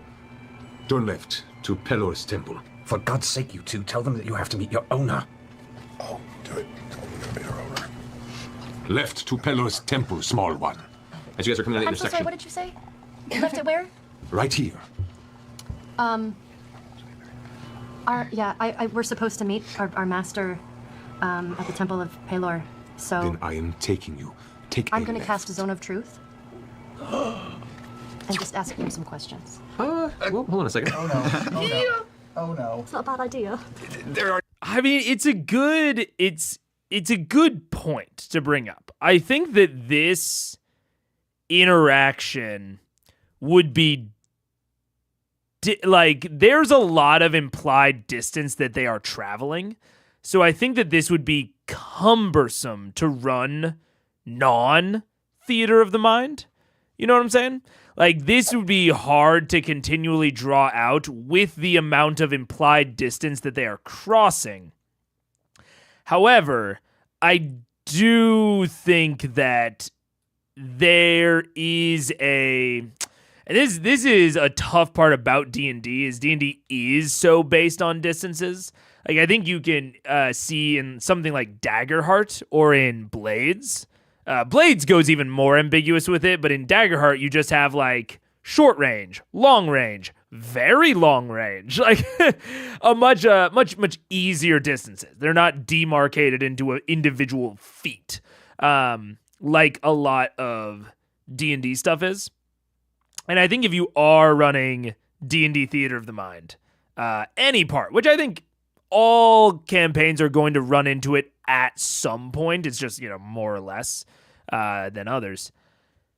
I think you have to be willing to be a little loosey-goosey with the distances, both as a DM and as players. Because you're right, they do keep asking distance questions. And I think they just need to accept that it doesn't matter. Like, the things that matter for the purposes of this scene are that they are separated by some distance. And somewhere ahead of them is where their party split off. They are being asked to go a different direction. It doesn't really matter that it's right, left, and I don't blame Matt for using terms like right and left. But as a player, and I think you have to encourage it as a DM, by not giving exact feet distances, you know what I'm saying? I think that's the way that you encourage this sort of thing as a DM, is you have to encourage the players to also not worry about the specifics. It's just like, oh, they are some distance ahead of you, enough to draw a separation. You will have to choose, do you go with the Ifrit or do you continue moving towards your friends? Because that's the only thing that matters in this situation. And if they start asking, because this is I think the most common place where D&D tables run into trouble with this specifically, is that so many spells are demarcated in feet, and players will start asking about feet because they don't want to say the spell that they're about to do. This is something I've talked about it before, super duper common at every D&D table I've ever played at, where the player wants to surprise both the other players and the DMs. I think even subconsciously. They don't want to say what they are planning to do out loud. So they just ask the distance question. They ask how many feet away things are, because that is a thing that they need to know in order to plan, right? You need to know how far away things are because the spells reference that. But when you're in this theater of the mind mode, you need to kind of switch over to saying, okay, are they close enough for zone of truth? It has this many feet. And then it's just a yes or no from the DM. Same thing with any of your other spells that you're considering. And honestly, the distances that Matt is saying, any distance that Matt says, I would heavily claim that he is making up on the spot. And so there's a decent chance that if you just said your plan out loud and then asked if it worked, there's a really decent chance. I mean, I can only speak for myself as someone who runs Theater of the Mind occasionally, but you all know how much I like whiteboards, so it's, not always. But it is so often that when a player comes to me with a plan, I will refactor things in my head a little bit to make the plan work, as long as it doesn't contradict anything else. Because we don't know how big the blocks on this city is. We don't know where the intersections are. We don't know anything. And so if they say, I would like to do this, I might just say in my head, yeah, that works. I probably won't even look at the feet. Unless it sounds like something that has to be really close range. And then I might say like, oh, what's the distance on that? And then they say it, and then I say if it works or not. Whereas if you just ask me a distance question as a player, I then am just going to make up a distance that sounds reasonable to me. And that might suddenly invalidate your plan, even if I would have let your plan work if you had just said the plan originally. But again, I think as a DM in that circumstance, when someone asks you a distance, I think keeping it vague is your friend, and that will help them start not asking for distances anymore. Or will have them start being vague about the distances themselves when you're in this kind of theater of the mind setting of just saying like, oh, they're some distance ahead of you. And if they ask for exact, depending on how much of a problem it is and how much your players do or don't like it, you might say like, we're in theater of the mind. I'm not going to tell you an exact distance. There's some distance. They're a bit ahead of you. They're far ahead of you. They're very far ahead of you. Like using the Daggerheart distances. Blades in the Dark abstracts it even further. In Blades in the Dark, there is touching, short range, and long range. That's it. Some features will add in like extra words, but not all of them are like open to interpretation. Like one of the hunter features in or not hunter hound features in Blades in the Dark says that they have a scope that allows them to engage with their rifle at extreme distances. What does that mean?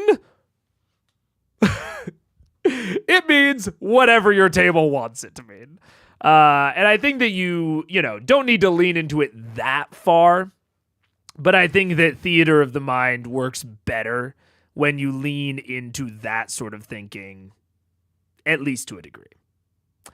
But yeah, I also very much get if you don't necessarily want that. I think that gridded combat is very fair, and I think that a lot of war games, are really, really use it very, very, very well. I think that D&D rides this weird line of benefiting from some of those more like gridded war game aspects, but also, especially in social, I think it encourages during social and exploration to transition more into a theater of the mind sort of thing. So it encourages like this like transition in and out. Whereas something like Blades in the Dark tells you to not use a gridded map. Blades in the Dark tells you do theater of the mind. And Daggerheart strikes a weird balance with it as well. So yeah. I don't know if all that made sense, but I think D&D's my overall thing is D&D's in a weird spot with it. And so I think you have to figure out how you're going to run it, because I think it's very difficult to never run anything Theater of the Mind in D&D. So you got to figure out your preferences for it as a DM and as a player.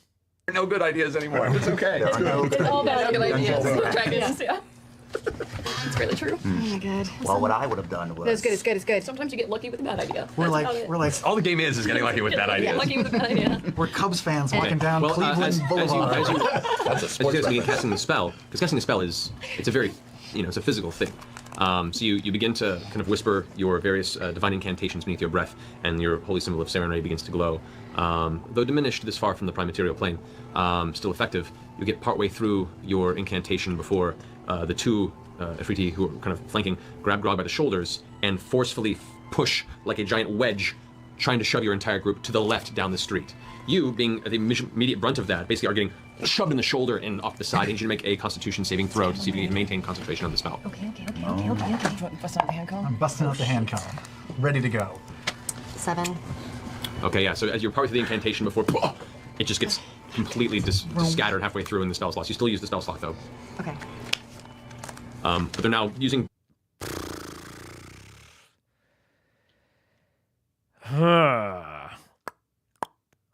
How is there a casting time on Zone of Truth? I actually don't know the Zone of Truth block. Zone of Truth 5e. I want to wait before I say anything.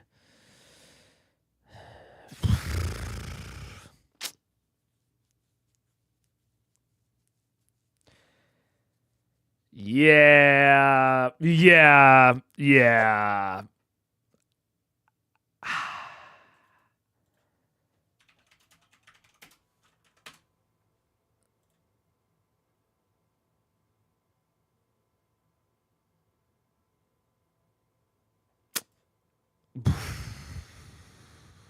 This seems like the sort of thing that you should need Mage Slayer to do.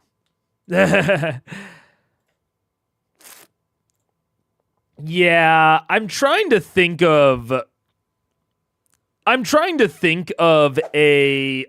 something to say other than that he just shouldn't have done that. Like, I'm trying to think of like any way that I could get a similar effect that Matt is going for.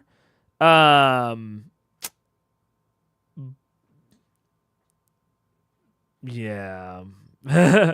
Concentration as a mechanic during casting is a Pathfinder thing. He's dropped most PF isms at this point, but this is one. I see. Okay. That makes more sense. I think if it's something that has been frequently pre-established, was the Ifrit like holding his action? Yeah, it's a bit out of the blue otherwise. Well, and it doesn't even seem like the Ifrit was specifically trying to make her stop casting. Like, I think that there is something to be said for if someone was holding an action, maybe you could allow a marshal to attempt to interrupt a casting. And if a casting time was longer than one action, absolutely. Honestly, the more I think about it, it feels like an interesting thing to give to a Mage Slayer, someone who takes Mage Slayer, but yeah, I don't know. Feels a bit and all of that said, no matter like where you even, I guess, necessarily even land on that, especially to do to Ashley. Like, if I am Matt, I feel like I am more, I'm more flexible and I'm more willing to let Ashley do cool shit. Or just, honestly, not even necessarily cool, just like the shit that she wants to do, which I think Matt is very hesitant to do. He wants to like give her the full experience. We've talked about it in previous episodes where he's like workshopping her spiritual weapon with her on like what it looks like and like the various things that it can do and blah, blah, blah. And I'm like, man, I think just like, this is a weird kind of 180 because I was like, oh, don't be so flexible with her weapons. But then this is like, man, maybe just like let her do it. I don't know. Yeah, it's interesting. A bit too strict here. Yeah. And again, my mind is going through because I think the easy answer is just like don't do it. But that feels... I want to get at what Matt's like goal here with that was. Because I think that the easy answer of don't do it kind of assumes that he had no goal. And I think the way that he started out, like describing it, is like, oh, casting is this very physical thing, which I like. Like at the start of that, you could see my face. I was like, oh yeah, like they're going to say something and they're going to like, you know, it's going to be a whole thing. They're going to like exclaim and like maybe it's like a roll initiative moment. I don't know. Cause this is, again, it's a very physical thing. I could see something to the effect of roll dexterity or roll constitution or something. I think the spell should go off no matter what, but I can see working in some sort of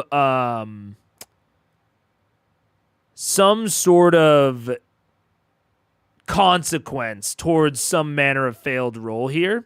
Maybe the zone of truth being slightly debuffed. I don't know. But it's also hard because you don't want to actually start a combat here, I don't think. I think that's the thing. I think Matt wanted there to be some sort of possible consequence to her casting a spell like this in the middle of a crowded area against these people that are very clearly trying to kidnap her. And I'm trying to get on board with him on that, you know? It's like, okay, I think that that's like a fair goal to have. I disagree with his methodology of how he did it in this case. And I'm trying to think if that goal is even accomplishable. I think it might just not be. And if it is, maybe I just can't get there at the moment. I don't know if my brain is has had enough snooze to get there. Yeah, it's an unfortunate answer of just don't do it because, like I said, I think that there is something like valuable there, but I can't quite get there. Yeah. In PF, casting in melee range is a attack of opportunity hit, concentration check, or lose spell. Interesting. Gotcha. Yeah. What's up, Ron Quixote? Thank you very much. Like the stream. I think he might have been trying to get around an obvious cast if he was worried it'd be something that kicks off combat if Ashley didn't know what was happening, avoiding a way to go Ashley type response from the fan base.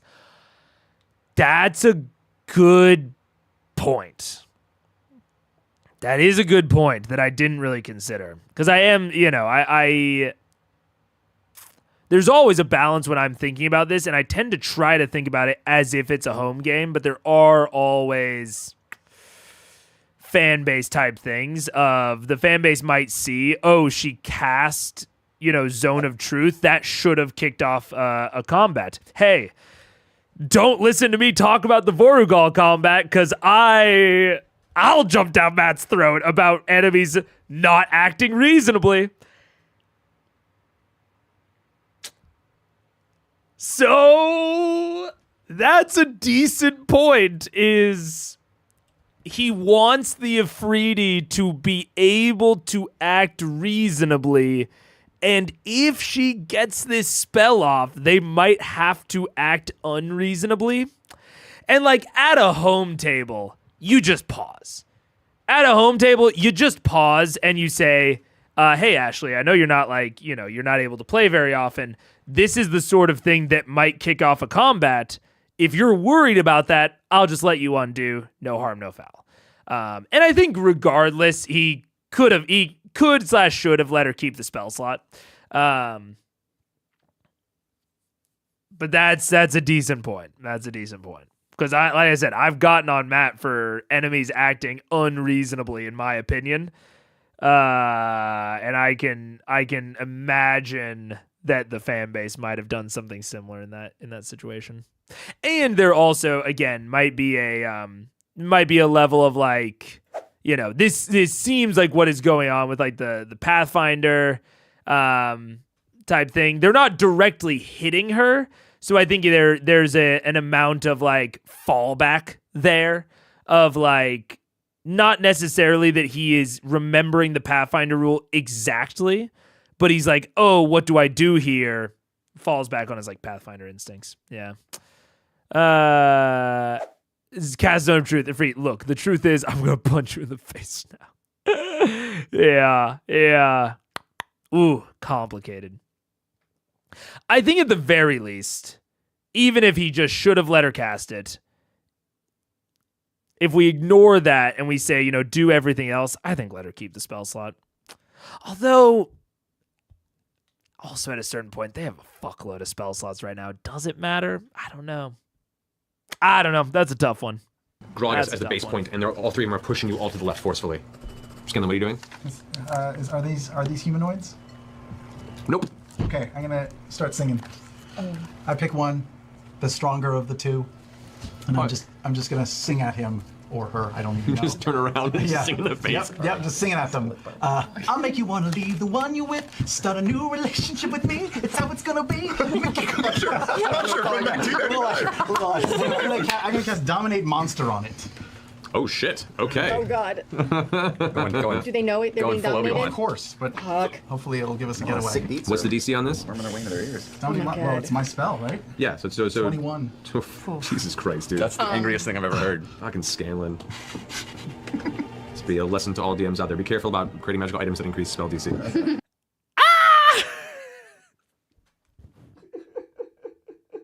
Oh no, Matt's realized. Matt is having to face his past demons. No! Matt, you're supposed to never realize so that I can keep making fun of it forever. No! You aren't supposed to become self-aware. What's going on here? Yeah, Matt is realizing the regret. Pathfinder hands. Yeah.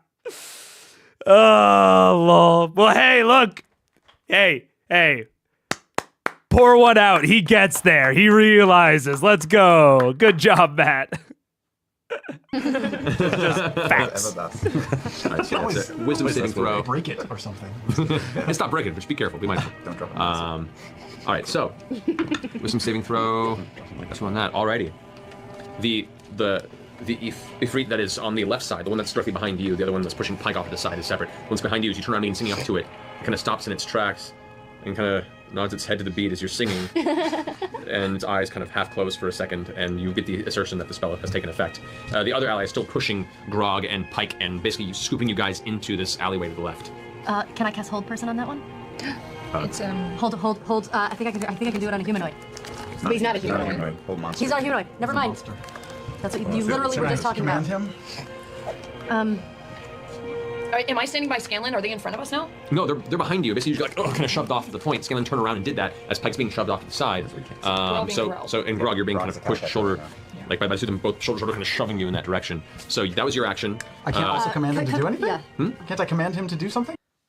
I will also say, for being hard on them in terms of like, Ashley not being able to cast her spell, he's not giving them any sort of strength saves or acrobatics checks or dexterity checks to avoid forced movement. Like, yeah.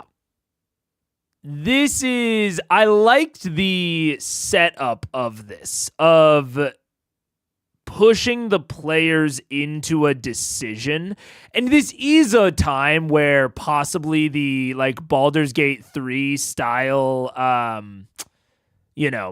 of combat initiative might be valuable, of just organizing everything. Because I think that something that I don't love about this is that the scene is kind of progressing for all of the players as each player does like one thing.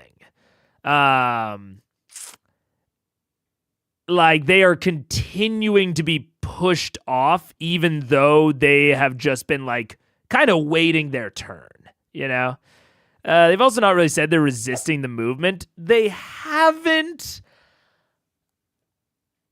I would argue it's relatively implied, or at least, actually, I'll put it this way. I think it's not implied either way, and that it should be a question that Matt asks. If he's going to continue progressing the scene like this without checking in with each one of them. Which this is like a consistent thing within CR that I think is partially to do with their number of players. But like in this case, they only have 4 people involved in this. So it's a normal number of players that are involved in this. But I think it's a consistent thing in CR of the scene progressing in a way that like kind of implies inaction on the part of the players. Like the scene's continuing to progress while Grog ostensibly does nothing and just like follows along with the Ifriti, which I don't think would be Travis's goal in this case. So I think that this is a big time where that out of combat initiative, just to organize everything, to make sure that everyone's in fiction desires are represented here, I think would be useful, let's say. Because yeah, this feels a little strange, I'll say. We're about to run ads. Let's keep going into the ad break. Why not? You can, like, you can do that. All this is happening simultaneously. As you're doing that, and singing in the face of that Ifrit, you just got knocked out of your spell, so you're going to have to take a moment to do that. Keyleth Grog, what are you doing? I'm going to trip and fall flat down onto the ground. And Matt, like, to Matt's credit, he generally does a decent job of organizing it. I often think, like, goddamn, he just has so many players. This is hard to organize. And his players... But he's also not always the best about... He's good about asking them what they want to do, but not always the best about taking... I guess implying competence or asking about for this specific thing, what do you want to do? Like...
What's up? I agree, it is juggling cats. It is juggling cats. It's definitely harder.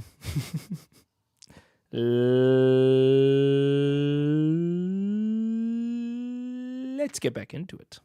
Okay, so you and intentionally fall prone on the ground. Alrighty. Keyleth, what are you doing? If anything. Oh, I don't want to do something I'm really bad at, which is talking to people. But I have ideas. Ooh. Okay. Oh, this is probably a terrible idea. I'm gonna do alter self, and I'm going to change myself into a tiefling. Okay. And then oh god, this is probably a terrible idea. I'm really bad at deception. I'm gonna turn around and I'm gonna say, I'm sorry. There seems to be a miscommunication. These are my slaves. They are already owned and my property. Release them immediately. Okay. So as Scanlan's in the middle of singing a song, and the one Ifrit kind of stops in the tracks, you turn around and your form shifts. What do you want your tiefling to look like? Ooh. I don't have a lot to go off of except for Zara and that one that was in front of us, so I'm gonna kind of do Zara like a red, kind of go red, kind of like velvety horns, definitely give the tail. I want to look intimidating. I want to look like, you wouldn't want to meet me in a back alley, which is where we are. Okay. Literally in a A back bad alley. bitch, yeah. Bad bitch tiefling. Bad bitch Which is tiefling. still like an eighth as intimidating as an Ifrit. But sure. You whip around and you say this. I need you to go ahead and make a deception check. Uh-huh. Come on, Yeah, come on. Keyleth. like, You got it. Major This advantage. is just a straight roll. Oh god. Oh Jesus Christ. 9. 9. Okay. As you're talking up to the one on the left, as Grog falls forward, he's kind of looking off down and he's falling. He's going to reach for him as you shout in his face, and just palms you in the face with his hand. Duh. And I need you to make a strength saving throw. Oh god. A saving throw. I'm glad it back on. Oh, that was almost so good. That was almost great. 13. 13. Basically, his hand grabs you, and his fingers close around the back of your head, holding your head like a ball, and just lifts you a little off the ground and throws you into the alley. Scanlan. So just gets chucked off into the side of the alley. You're just finished getting pushed off. Scanlan, what are you doing with your command over the? I say to him, "Hey, sweet baby, look at me. It's all gonna be okay if you just yell at your friend to let us go." The one Ifrit that you're in control turns around and goes, Hey, this is not our business. Need to let them go. the other Ifrit goes, What are you talking about? They're at our disposal. he looks back at the first one and goes, It doesn't matter. Let them go. Now. the other one kind of looks down at you and looks at the other ones.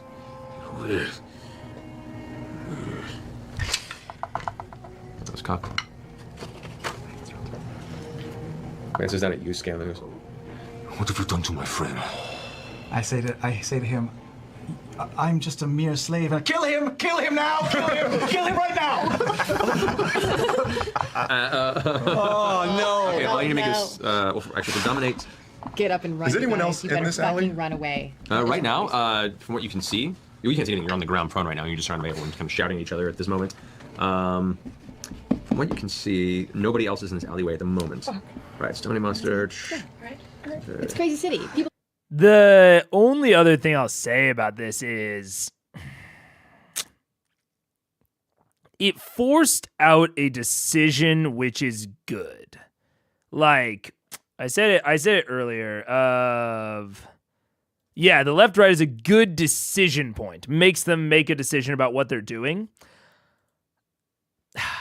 And it's tough. I don't have the city of Brass in my head.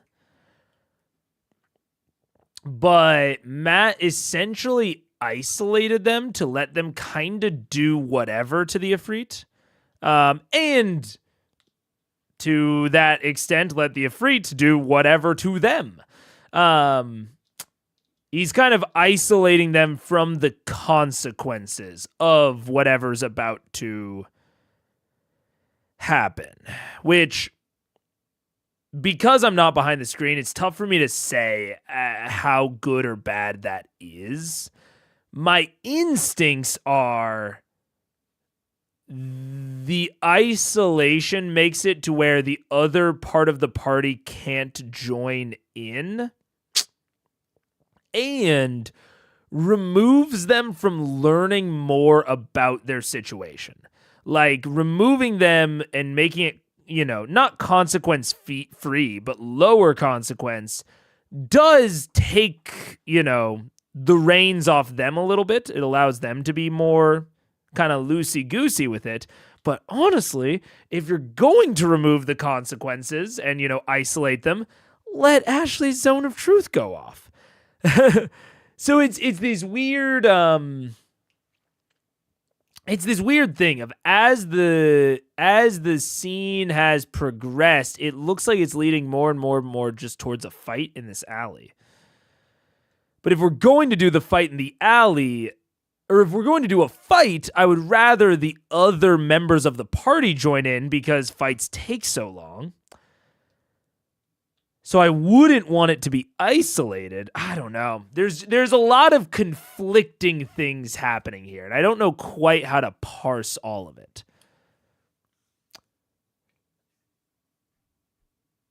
Yeah.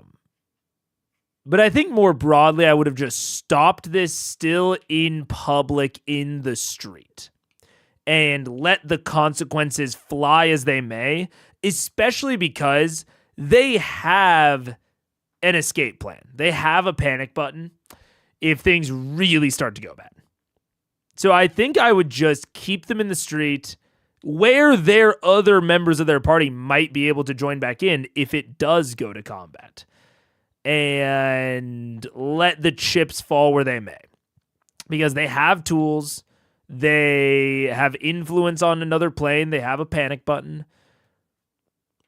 And I think this isolation only serves to kind of draw out what's going on in both good and bad ways. Like, I think that the actual choice to, isolate them and put them in the alley, I think I can consider that pretty neutral in terms of its, effect on their agency and its effect on their decision-making and all that. But I think it's probably a net negative in terms of everything because it's slowing everything down a lot and is separating them from their comrades. Yeah. Complicated, though. Very complicated. And I get what he's going for. But I think it's a net negative, Fight all the time. Yeah, they're used to this. This is every day. Fights on every corner. Exactly. Everyday life. We'll be fine. Okay. Yeah. So the other get control, who's still staring at the friend, looks at you as you shout this, grins and grabs the other Ifrit by the throat and slams him into the wall. Run! You just go running down the alleyway. I'm gonna go catch up with them. So as he's holding the other Ifrit against the wall, his thumb's pushing into his throat, and reaching and grabbing the back. You watch his legs kind of flailing as bits of smoke and ash being passed off. He runs past this tiefling, just running as fast as he can down the. And to compliment Marisha there, I think that's a good way to handle this. You've got this opportunity, leave and obviously role play your character as you see fit. But I think if all other things are equal, going back to rejoin the party. You've made your decision, you're not playing this out with the Ifrit. I think as soon as you can get the other party members back involved, I think that's going to progress the story better and allows them to come back in and is going to be generally more successful. So compliments to the running there. I think it's obviously funny. And again, I don't want to dictate what players should or shouldn't do in these sorts of situations. But I think if all else is equal, I like running back and rejoining with the rest of the party. I think that's going to be overall easier for the DM to manage and will help them rejoin the scene. Down the alleyway, what are you guys doing? Can I pop up, grab Pike, and start running after Keyleth? Yeah, so you grab her by the back of the armor. She's gonna lift her up off the ground. Pike, you start running, bottles on your feet are off the ground. You're running in the air. This Grog's just bounding with you. And I'm hoping that as we get towards the door, I can shrink back down to go in any kind of doorway that they're heading towards. There's an alleyway where you can see where Keyleth darts off from the side. Skinner, what are you doing? Come back. I am staying put until my friends are far, far away.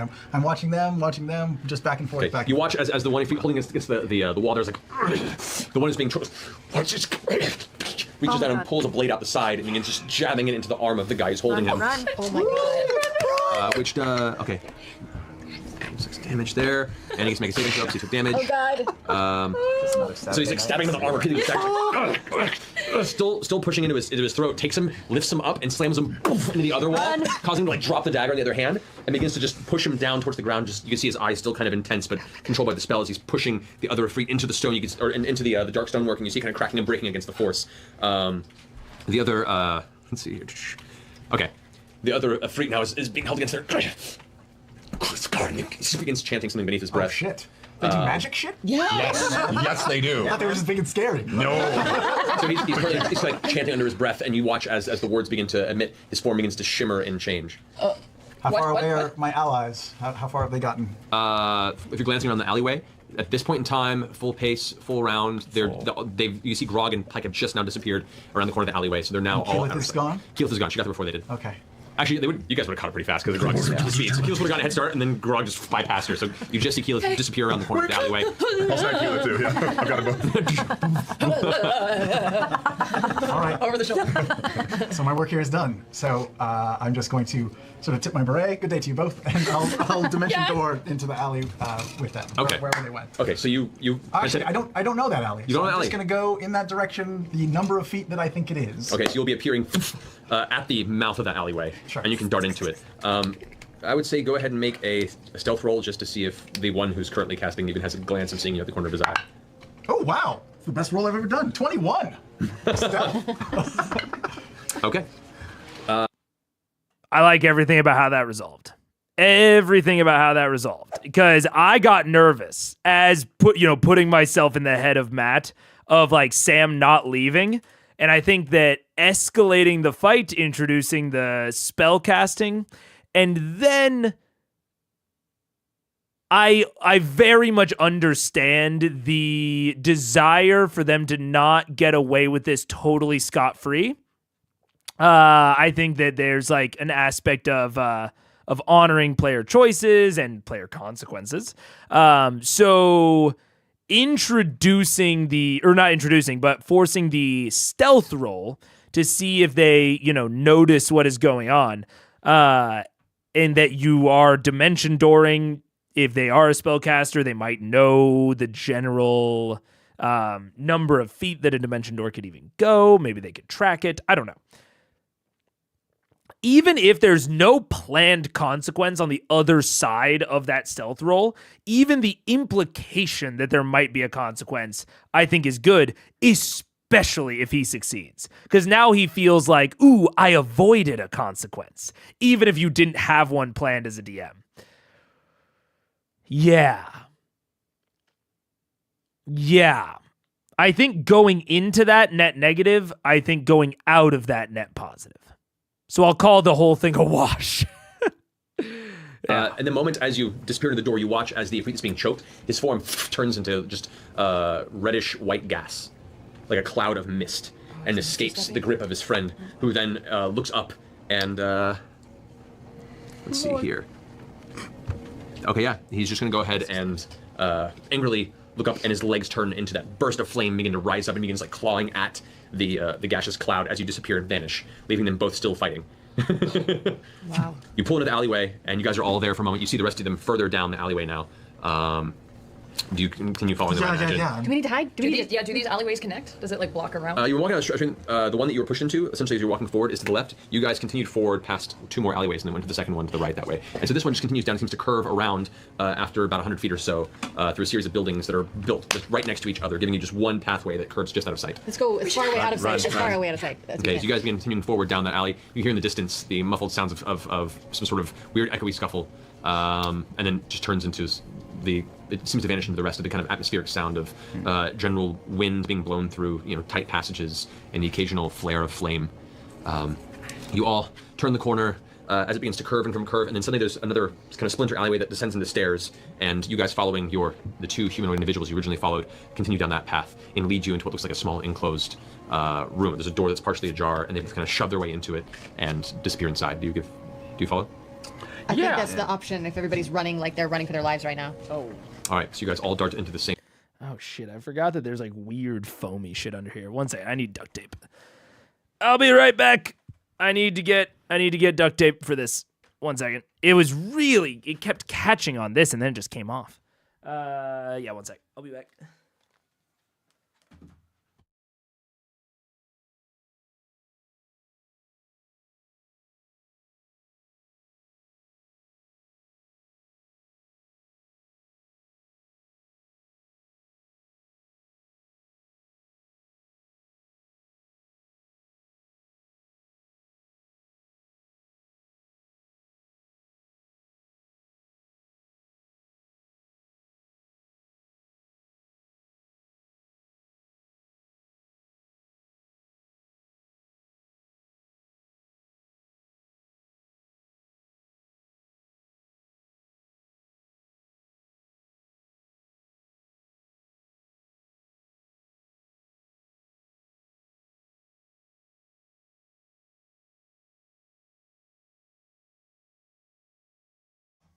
I'm back. Chair stream. Chair. Man, I really do not leave the chair all that often. I normally go onto the BRB. So that's fair. I guess chair stream is kind of weird now that I think about it. But that's fine. We've got Tape, and Tape is your new leader. Or maybe Chair. Maybe Chair Tape? Chair will have Tape soon. The room? Yeah. Okay. As you guys all charge into here, we all die. It is just filled with spikes and fire. No. As you go charging into this room, immediately it's a much smaller room than I think you all anticipated, and it's just as it would be Vex and Vax getting there first. You guys charge into the room, and your dark vision helps you, though it has to adjust the change of light just in time for you to run into the two individuals that had led you in there. This is some sort of storage room filled with what looks to be a series of metallic boxes, and this room could comfortably fit 5 people. And as soon as you charge in, you ram into their shoulder, and before you can turn, all of a sudden you watch as Grog with 2 other people come slamming in, and you've all very tightly squeezed into this dark space. No. Sorry. I climb and just sit on top of Grog. As Camlin just comes around the corner and right in behind Grog's butt, just smushed. What do you do? Just sweaty cheek. Yeah. Reverse motorboat. Is it tight enough that the 2 strangers are smushed in? Yeah, they're like, okay, please. Is it dark? It's dark. There's no light here. Yeah. I light up I lift my hand and I light it up to give us a little bit of light. Could we close the door or whatever? Close the door. Why are we in here? Are there any windows or anything? No, there's just the door you guys entered. It's like a storage shed that was partially. This is a little more than I think I was asking for, but what is there to see in the city of Brass? You're asking this right now. You're asking this right now. So we're out of sorts. We're not from here, obviously. Hi. Hi. Hi. That's my sister. You can tell because she looks just like me. Oh, Grog. That's not true. It's a very small room. You don't look like many of the larger folk thank you, dear. Folk we've seen around here either. Are you from here? Are you strangers here? How are you not slaves right now, basically? Yeah, that. The one. I mean, it's a little bit of a calmer circumstance here. The chiefling says, "Shh." Sorry. Shh. Okay. Close the door. Yeah. And it is like. Can I climb up on one of the boxes to give more foot room in there? You can probably. Yeah, I'll do that. Okay. As you all inhale, the door finally closes. Next time's up. A minute of quiet passes. Eventually, as silence passes for a bit, you hear a voice, a very, very soft and gentle voice that you haven't heard yet, kind of break the darkness. It goes, I think it's safe to speak now. The kind of live-looking individual you saw earlier with the kind of wiry red hair and the somewhat reddish and black eyes says, well, it was uncommon to see individuals wandering the city with a look of absolute victimization. We don't look that bad, do we? I pick up Scanlan and put him up on a box. Those aren't pillows. I don't think Grog wears underpants. Who does? I'm Senokir. Senokir? Senokir. This is Utin, my business partner. Nice to meet you. We are jewelers here in the city of Brass. And, if I'm not mistaken, you now owe us a favor. Well, maybe we could do a bit of business. Percival, you were looking for a jeweler, right? Well, it's a little far away at the moment, but we can do a bit of business because we have other business to attend to. What caught your attention on us, aside from the utter look of patheticness? Favors are more useful when you're not in chains. Yes. Fair. This is true. So, let us wait here about 10, 15 more moments. Let any immediate chance of you running into those thugs pass, and we'll have a more private conversation at our place of business, if you don't mind. Why do you wear those white robes? Do they signify anything? They signify our freedom. Were you once in chains? Few that come here manage to escape that fate immediately. We found our way. That's ominous. Can I do an insight check? Does that mean he murdered a lot of freaking people? Make an insight check. Let's go, Druid dice. Whoa, crazy. Ooh, he's an 18. Still What was good, it? still good, Insight? still good. Insight, right? Insight, yeah. 29. Whoa, you got really high insight. I do. She knows shit. Yeah, why? Whispers. And Loot Crate is the Loot Crate is a delightful wonderful sponsor. A fine, handsome company. Magic. Their theme is magic. You'll get a box of magic shit. Doctor Strange. Yes. Ooh, Doctor Strange is part of. Holy shit. I can say. I would be allowed to say right now if I wanted to, but I'm not because I don't have the asset package ready. So I'm not going to say, but we're going to have a sponsor on Wednesday. I'm not going to say who yet. And it's also not the sponsor that I was referring to in the community post. It's not the one that I was like, ooh, I don't know about. It's a sponsor that I use that I'm excited about. And they put me under no sort of NDA or anything. No sort of like embargo. I could say it right now, but I'm not going to. Fuck you guys. So we'll see. I think the actual thing starts on Monday, and it's like a 2-month run. So you guys are going to see quite a bit of them. And I think Magical Beasts is Magical Beasts. Who knows? These are movies that I will never see because I have children. Yes. In about 15 years, we're going to sit down and show you everything. Which one It's was going the to be great. tiefling and which one is... Hope it's not a honey situation. I will have an affiliate code. But they are just also playing me like a flat rate.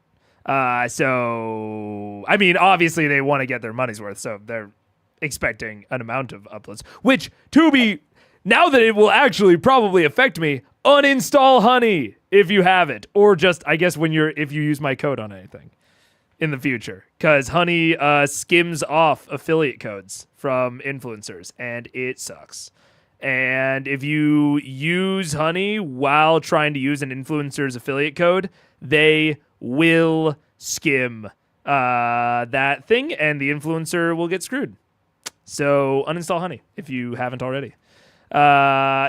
The spawn, it'll be tasteful. It'll be very, very tasteful. I'm thinking like maybe like bottom third.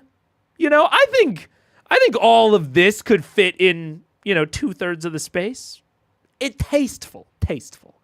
Not 50%, only 33%. What has been speaking to you is the other humanoid of strange racial origin. Sinokir is the humanoid. Yeah, Sinokir is the humanoid. Who is, something's off about him. Something's different. You don't recognize his race or background. Uten, how long have the two of you been in business together? Let us wait, and we will continue this conversation at our establishment. Is this your room? No. Whose room is it? I have no idea. Which is why we shouldn't stay long. Do you know where those thugs were trying to take us? Or have an idea?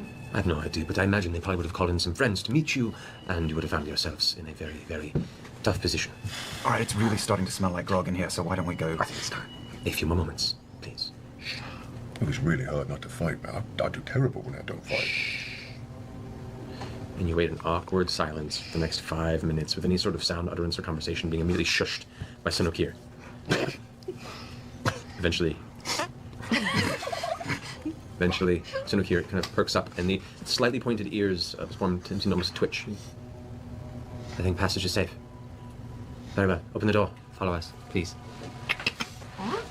As you guys filter out, they continue a quick pace and lead you through a series of winding side streets and momentary pauses to pass as a number of other creatures and individuals walk by, passing freely, passing occasionally what looks to be some sort of giant winged red creature that just kind of stalks down the street, dragging behind it a large cart that has bars in it, and you can see a number of smaller almost, I wouldn't say Fey type creatures, but things that are definitely not of this realm that are all bound by neck irons.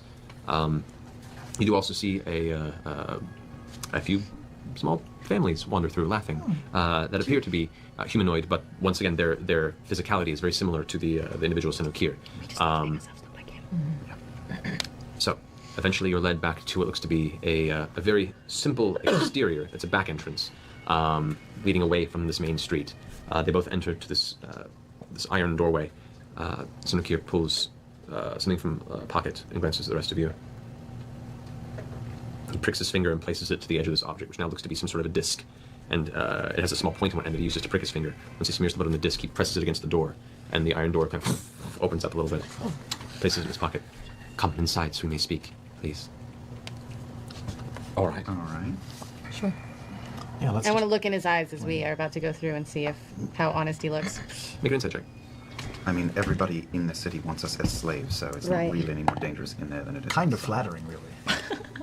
21. It's like one of those beefcake slave auctions for charity. 100 jokes. Glancing at him, he's a very hard individual to read. He has this very awkward, stilted, conversational cadence to his way of speaking, and whenever he speaks to you, he's not quite looking at you at all times. He seems, Hey, my eyes are down. he doesn't seem dishonest, just hard to read. I like your hair.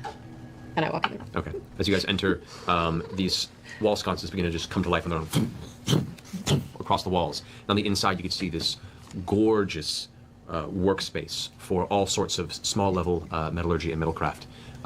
Percy, you really appreciate this. You see small furnaces and what appear to be a number of metals laid out in ingots, some used in different volumes, many substances and things that you've never seen before. It looks to be a couple of small boxes to the side of rough uncut gems of currently at this distance internet. Dude, I am assuming that you are saying this in good faith. I'm assuming you've been around. But I will say I was related to that. I was trying to describe someone who was neurodivergent in my game, and I realized that I started to do it, and I was like, I don't know quite how to describe this person. Like, not even I don't know how, but I'm so unused to doing it that I was having difficulty describing it without it sounding like either like offensive or suspicious.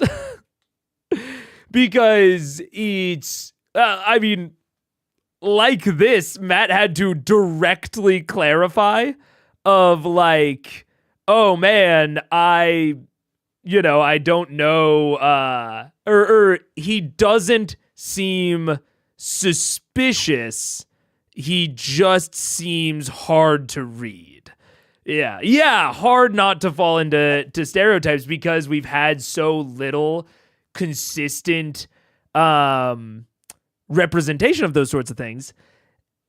And a lot of times when I struggle to describe something in my games, most of the time I fall back on media representation. So like if I was struggling to describe something in the Feywild, I would describe it as like, oh yeah, the trees give you this sense of majesty, almost like you're in like the redwood forest. You see them stretching out into the distance, and et cetera, et cetera. Like I will compare it to real world geography or things or places or media. Things that we would have a common reference point for, and it's tough with things like someone who's neurodivergent because a lot of the representations of it are themselves negative stereotypes. Even if some of them have get that ass banned, even if some of them have pushed like the medium forward, they can still fall into stereotypes. So if I describe something as Rain Man-esque, that like Rain Man is a like simultaneously pushed forward representation a lot, but also employed a lot of stereotypes, which makes it hard, you know? It makes it difficult. I was saying that because I sometimes act like that and people have accused me of being dishonest. Yeah. I would ask what it is you're trying to communicate about that person. Is there a reason why they need to know the character is neurodivergent? It mostly comes, the way that I noticed it, the way that I thought about it here, is because I was trying to communicate this person is difficult to read, like they're not giving you a lot of social cues, but they are not being, you don't get the sense that they are being dishonest. And I wanted to communicate that without them needing to insight, because I was playing them, you know, I don't think very stereotypically, but it was in a way that I think that you know, a typical D&D player, like it seems like they are maybe trying to hide something. Again, because you know that sort of representation is not really there. So yeah, it was difficult. It was basically to try and communicate they are not. It does not seem like they are holding things back. This is just how they are, you know. And I think that I handled it fine in the moment. It didn't even come up that, like, my players were not like, oh, are they blah, blah, blah. It, like, I just figured out how to communicate it. But it was, like, a bit of a stumbling block for me at first of, like, I was trying to think of something to compare how this character is acting, and I could only come up with like negative media stereotypes in the time pressure moment. You know what I'm saying? So that was, it was interesting. And even with myself of like, I have very severe ADHD, but I don't normally come off that way. And even when I try to create a character that has a thing that I have, personally, I find it hard not to fall into stereotypes because, like, when I have created characters with ADHD, it's like a lot of it just comes or displays itself. If they don't already know that about that character, it displays itself as a lot of like antisocial behavior. Like when I just role play the symptoms without them knowing the root, it displays as antisocial behavior, which is something that players, like D&D players, regardless of their own personal lives, I think when they encounter that in a game, they are trained to think that that is suspicious, right? It's like someone who is antisocial but is not like grumpy, is just a suspicious person. And so it's and especially me, like I struggle with my NPC character work broadly. It's something that I think I am good at, but only if I put a lot of effort into it. I don't know. It's hard. It's hard to also like explain without super concrete examples, which is again why I brought it up here of like, you know, I think Matt handled it very directly. And I don't know if like Matt is like meaning for this character to be represented that way. I think he's more meaning for them to just be represented as like alien to an extent. But I think he handled it in like an appropriate way of like, hey, you know, you insight check them. They're not being dishonest. They're just tough to read. I think tough to read is a good catch-all for when you want to communicate to your players like this is not someone that you are getting suspicious vibes off of. They're just not maybe good at communicating or like doing social interactions. Or not even like not good, but just like not typical, you know? The Orion Autistic Reporter is oddly some of the best representation, and it came out in 2005. Oh, The Onion. The Onion. Yeah. I don't know if I've seen that. Yeah. Yeah. If you aren't under time pressure, you could also just let it run. If players assume someone is shady just because they act different, that's not something you have to always clarify. Absolutely. Absolutely. And that is like the reason that I said I struggled with it is because my players were getting something out of a conversation that I did not intend. And that's always like a decision point for me as a DM of like, oh, they are, were you trying to do it without any narration? No. So the struggle was, I'm trying to think of how to exactly to explain it.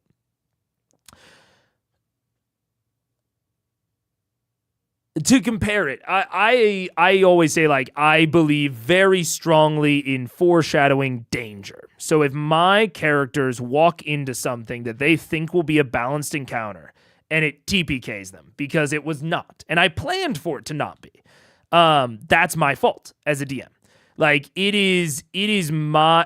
You're having trouble explaining what you're having trouble explaining? Yeah. It's like... I have certain intentions with like with characters, right? Or with fights, or with, you know, everything. And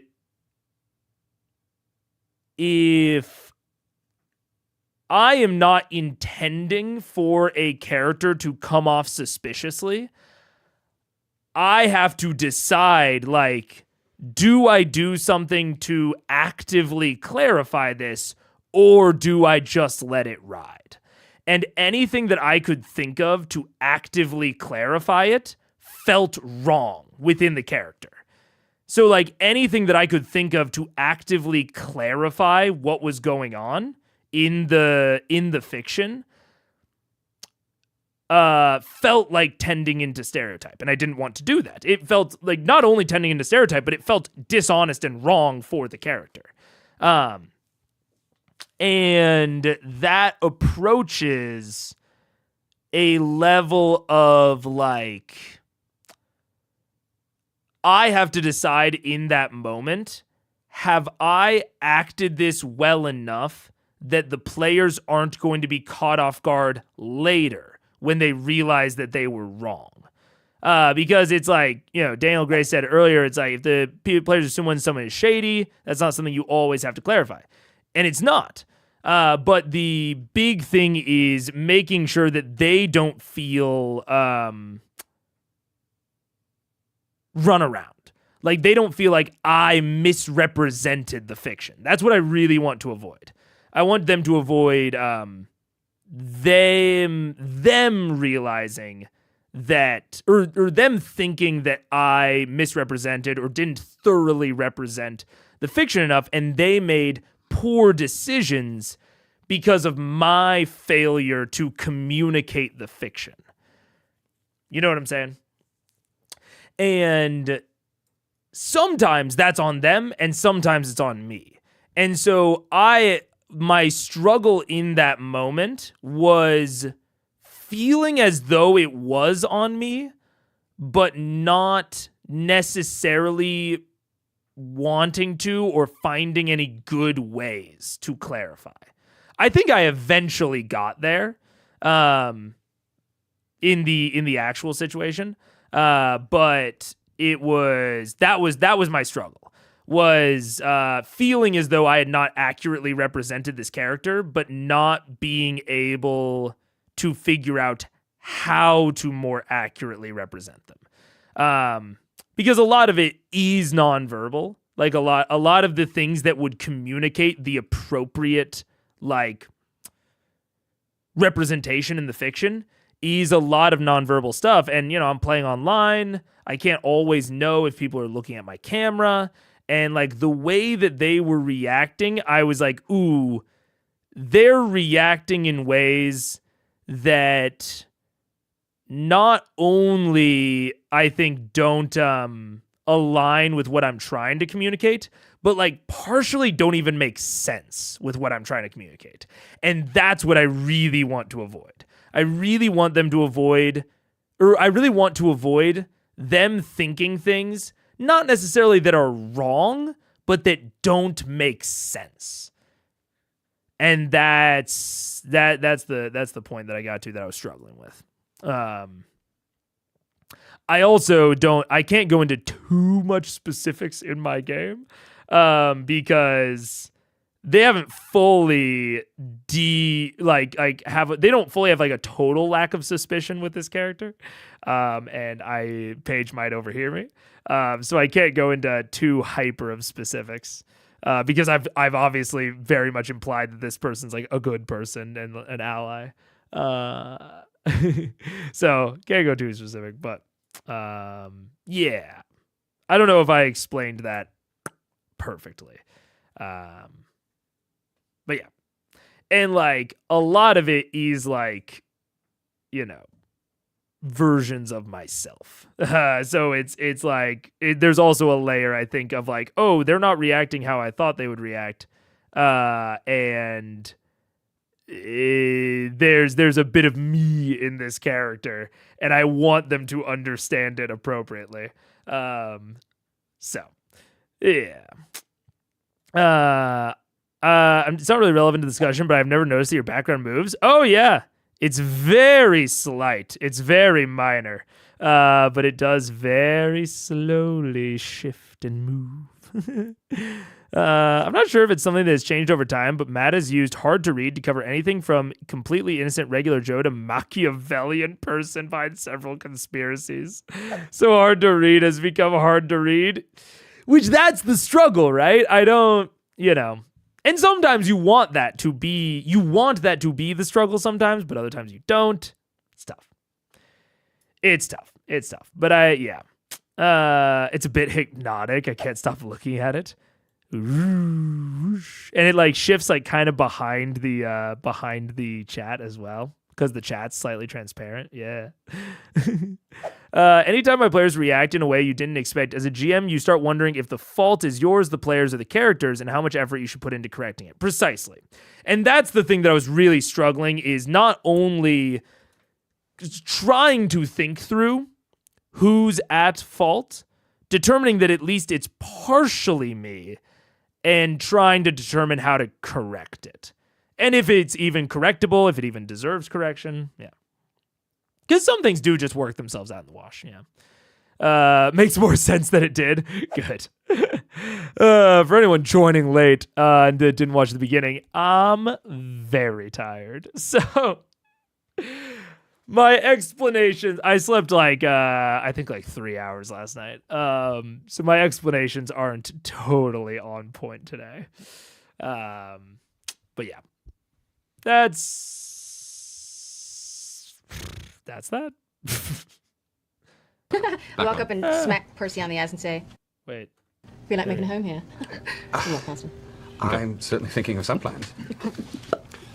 As the door closes behind and the two individuals walk in, they kind of rummage around and begin finding some small stools and arrange them so he can present to you more like treat you like a guest. And sit them down. Please sit. We shall speak. Okay. Sure. How long does locate object take to cast? Well, that's not something you would ask him. I think he's just our host here. I have no idea these words you speak. Alright, locate object. Drop down. Why did I waste that? Okay, object is one action, so it takes 6 seconds to cast. Can I try to cast it as we sit down and just see if it's in our vicinity? Can you cast that shit all the time? How often can you cast it? Well, it's a second level spell, so I can do it a bit. All the time, yeah. Okay. Right, that's not a problem. So as everyone's sitting in their stools and getting ready, you kind of close your eyes for a second, concentrate water beneath your breath, and you extend your understanding of this kind of dark space around you, waiting for the warmth of any sort of call to the Dawn Martyr plate. Eventually, your mental expansion reaches limitations of the spell with nothing coming back. All right. Cool. Tight. So as you've all sat down and assembled, Sinokir sits as well, hands kind of crossed very pleasantly in front of him, very up straight and strange head kind of cocked a little bit to the side. So you've found yourselves here, out of place, and we've helped you once. We will discuss the terms of our repayment for our aid, but before then, I must ask why you would come here so unprepared. So unprepared. Well, does the name Thordak ring a bell? The Cinder King. It's a pseudonym, maybe? I heard this name. Antonym? Antonym. So synonym? Okay. Alias. Alias. Did he hang out around here? No. He stayed mostly over the Sea of Fire.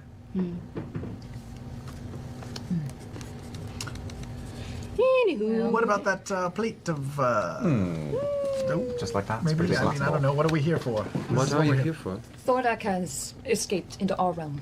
Good. Into the. Keep him away from here. All right. That's the goal. That's what we want as well. You have a distaste for the worm? No, I just don't trust dragons. Yeah. He is currently still linked to this realm. We are trying to take care of as much of it as humanly possible. Humanly? As much as humanly possible. Perhaps a little bit more. We are here for the little bit more. We seek powers to help us defeat the dragon. Perhaps I can be of aid. What powers do you seek? What powers can you do? I asked my question first. So creepy. I perhaps it is just time to lay it on the line. There is time. Time is of the essence. Sure, go for it. Let's make a deal. If this goes south, we can just We can wrap it up. We seek a set of plate armor. A trinket, really. Nothing huge. Somebody won it in a game of poker, I believe. Cards. Card game of some sort. Cards. The plate of the Don Martin. Used to belong to the Sutan bloodline. Sutan, now that I am aware of. Yes. Does it still belong in the possession of this Sutan? I don't think so. Our information says it does not. That it was won by a fire giant. A fire giant within this city? That is our belief. Are there any fire giants in the city? That narrows it down. There are only 3 that live here. Oh, well, that's great. Not under subjugation. Not happen to have well, their you know, names? do people under subjugation own a lot? Generally, no. Those Then, that own yeah. them own what they own. So maybe it's one of them. We can go ask. Are they like close? you so much. Relatively. Depending on which one you ask first. You could just give us their addresses or something, and we could go check it out. Like if you had Where's like a Uten? Thomas What is guide or Uten doing something. through all this? Uten is just like sitting back, arms crossed. Does he just seem listening like, to she seems like totally like, chill, this is the way this dude talks. Oh, Yeah, fucking it's Depending on how things go, we may even speak of perhaps commissioning some pieces. Your work is astounding. Suddenly leans forward, steps up from the stool, and walks over to you and just begins to look very closely over your clothing. Can you afford what I make? Oh, possibly. At the moment. I would like to think so. And depending on how the next few weeks go, there will be much to celebrate, and your work is celebratory. Do you require monetary compensation, or is it something more? Depends. I have plenty of money. But you owe me. We do. And if I help you find this giant and this armor you're seeking, you'll owe me even more. So, to keep this interesting, how about we go find this armor? You don't even want to hint at what you're looking for. Where's the fun in that? You cheeky bastard, Matthew Mercer. So, to the giant? Yeah, sure. Should we make ourselves not look like us? Should we maybe look like you? Look like something different? Now, how will you keep us from being harassed in the streets? Well, I mean no disrespect, but... And he lifts his hand and kind of snaps the fingers, and you watch as Uten goes, "Oh, right, sorry. I got you." Goes rummaging through a case, and you hear what sounds like the dragging and clanging of many pieces of small metal. Yep. Procures a series of chains and neck irons, and Sinokir looks up. There's not much else I have to offer, but for the most part, you won't be bothered. Oh, you love it. Let me put forward a theory for you.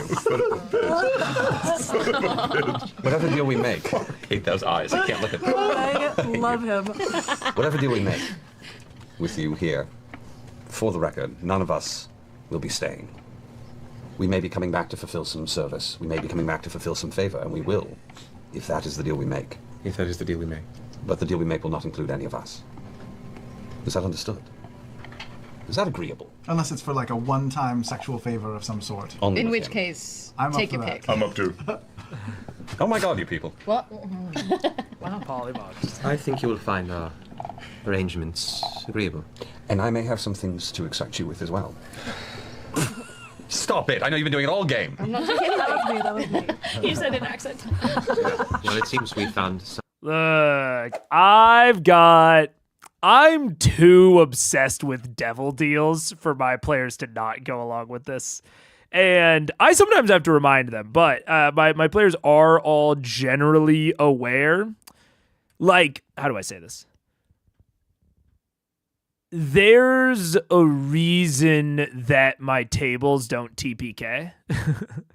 Is because I generally find death to be uninteresting. Unless it is like an ultimate consequence.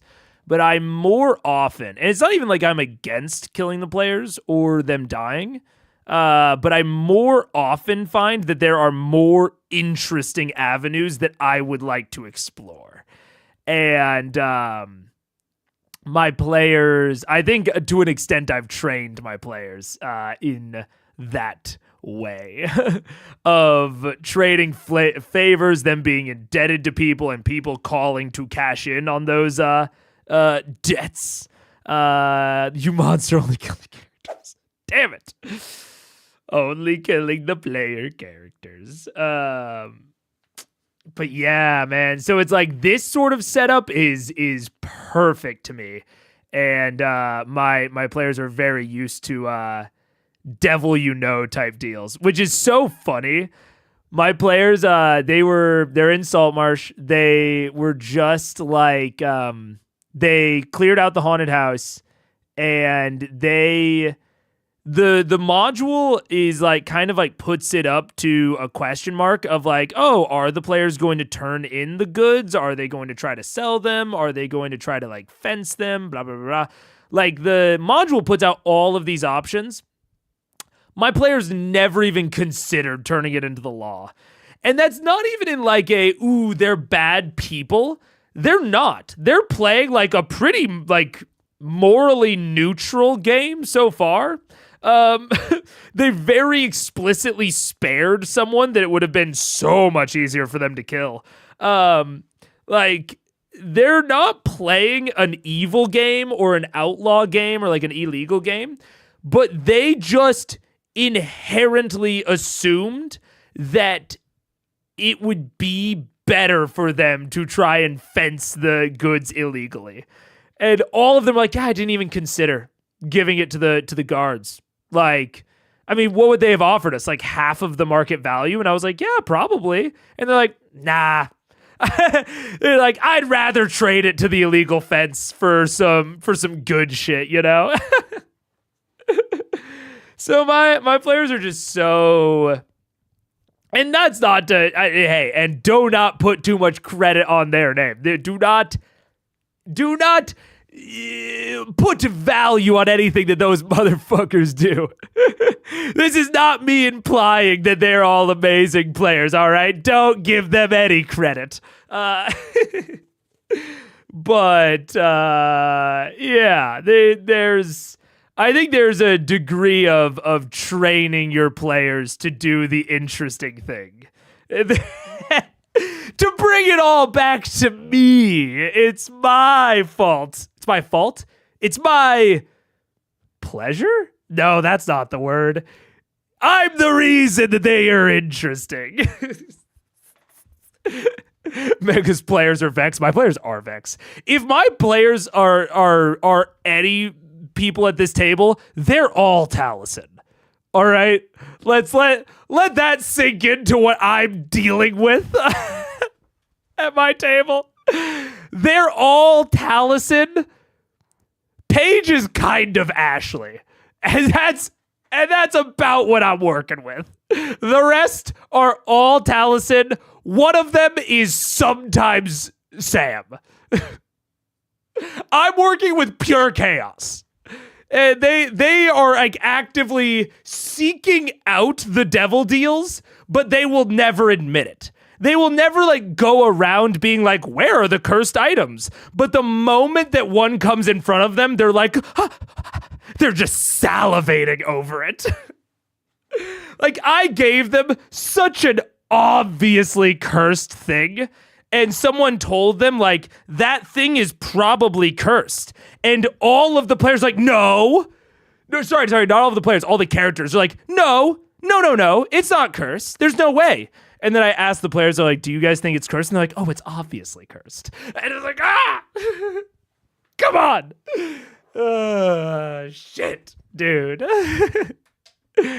They're ridiculous. I love them. They're great. It's a lot of fun. Oh man.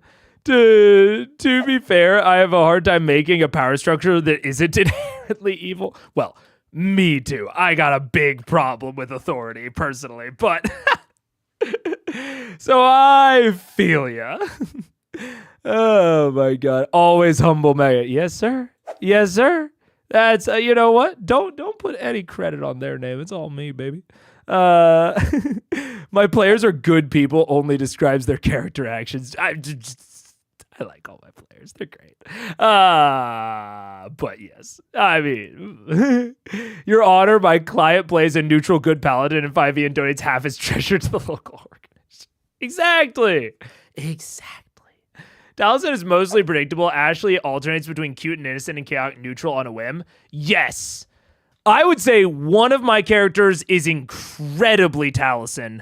One of them is a bit more Scanlan, and Paige is Ashley. I think that's a good way to describe my table. I think I'm working with a Taliesin. I have 3 players right now. I'm working with a Taliesin, a Sam, and an Ashley. Those are the types of players I'm working with. And it's going well. She would not be the easiest person to GM for. I mean, Paige is... I just have to tell Paige to talk more. She's so nervous because it's, her first time playing. The other 2 people have played before. And so she's just like very nervous about like being a spotlight hog, which I think is a little Ashley coded. And I'm constantly like, no, go, you can do it. Come on, talk more. I literally, at the beginning of last session, before we got on mic, I was like, steal more spotlight than you think you should. I was like, talk more to a degree that you think it might be annoying, and then we'll ask the players afterwards how it went.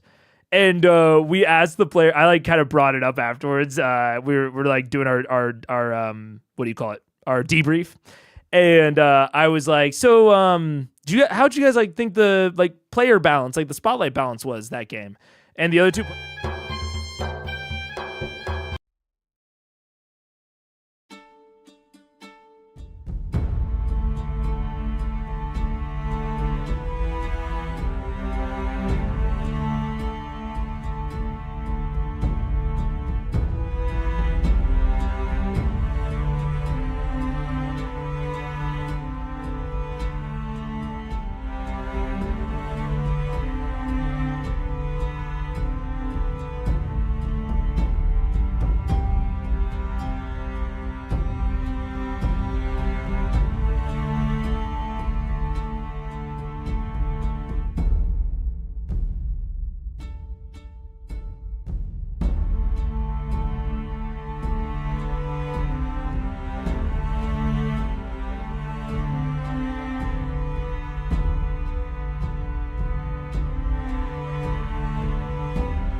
I don't remember what I was saying before the ad break. Shit. Something about their reaction. Oh yeah, but both like literally I was like, how do you think the spotlight sharing was that session? And one of my players goes, oh, was I talking too much? One of the players that's not Paige. They were like, was I talking too much? I was really like, I was trying to like hold back in this conversation or that conversation. And I'm just like looking at Paige. And I was like, so you wouldn't say that like Paige was taking too much of the spotlight? And they were like, what? No. They were like, no, I loved every time that Paige interjected. And I was like, yeah. There's a little bit of an I told you so moment. I was like, no, Paige, you're delightful. You like literally the only thing holding her back in D&D is her being afraid of like being not afraid of being at the center of attention, but afraid of like stealing other people's time. She's really, really afraid of being a spotlight hog. Which I think that like honestly, every character, or not every character, every player has a category of problem player that they are afraid of being. That's the thing that I learned in playing this campaign especially, because both Paige and one of my other players are both terrified of being a spotlight hog. The third player does not give a shit at all. I mean, I'm sure that they give a shit, but they do not vocalize it. It's not like something that they worry about, you know? But they're worried about like being too like weird of an RPer. Like they're like, oh, I really like to get into the RP, but I'm afraid of like committing too hard and making people uncomfortable. Like I'm worried about committing to the role play more than they will, and that like making them feel out of place. And they're all great. They are all not bad at the things that they are worried that they're bad at. But I think that every player has like the image of the problem player they don't want to be, you know? But yeah. What's your party's class balance? You might have said it before, I missed it. Fighter, Battlemaster, Illusion Wizard, and Wildfire Druid. And the Wildfire Druid plays like flex, kind of long and short range. Illusionist plays way in the back, and Battlemaster's up front. Yeah. In my headcanon, the other players praised Paige's accent work, but she wasn't talking in an accent. To this day, Mega doesn't know what they meant. Lol. So I am Paige in all social things, but especially D&D. Paige is relatable. What can I say? She's relatable. She's the every woman. Oh, she just called in from the other room. Lovable, relatable. You can see how Paige might not be able to trust the word of their partner for that particular judgment. I can. Which is why I told her, I was like, just try it. You know, these two are your friends. Yeah, you've done other things with them before. Like, you know, just let them you should just experience it and let them give you the review. You know. I think I'm definitely guilty of the same thing as what you described in Paige. I've gotten better, but I still have that fear. Yeah. Also scared of being the main character, spotlight hog, fully being a steamroller, as at the two tables I play are all different genders, sexualities as me. Yeah. Yeah. I think it's a very it's a very like, especially for those of us who like, you guys are watching this because to a certain extent, like, you at least have to be comfortable with the idea of thinking about your gameplay, right? Like, you might not be searching to actively get better at DMing or playing, but you at least have to be comfortable getting confronted with those ideas. And so I think everyone in here is like conscious of their playing. At least like above the average, or at least at the average. You're not below average in being like, you know, aware of your playing.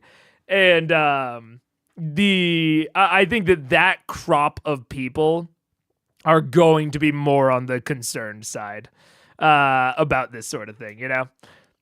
Not all of you, certainly not, but I think on average it makes sense. I mean, I know at the tables that I play at, I am mostly concerned about self-metagaming, or not self-metagaming, but like not being able to get like not being able to turn off my DM brain and like really trying to invest in the moment and not like pattern match essentially.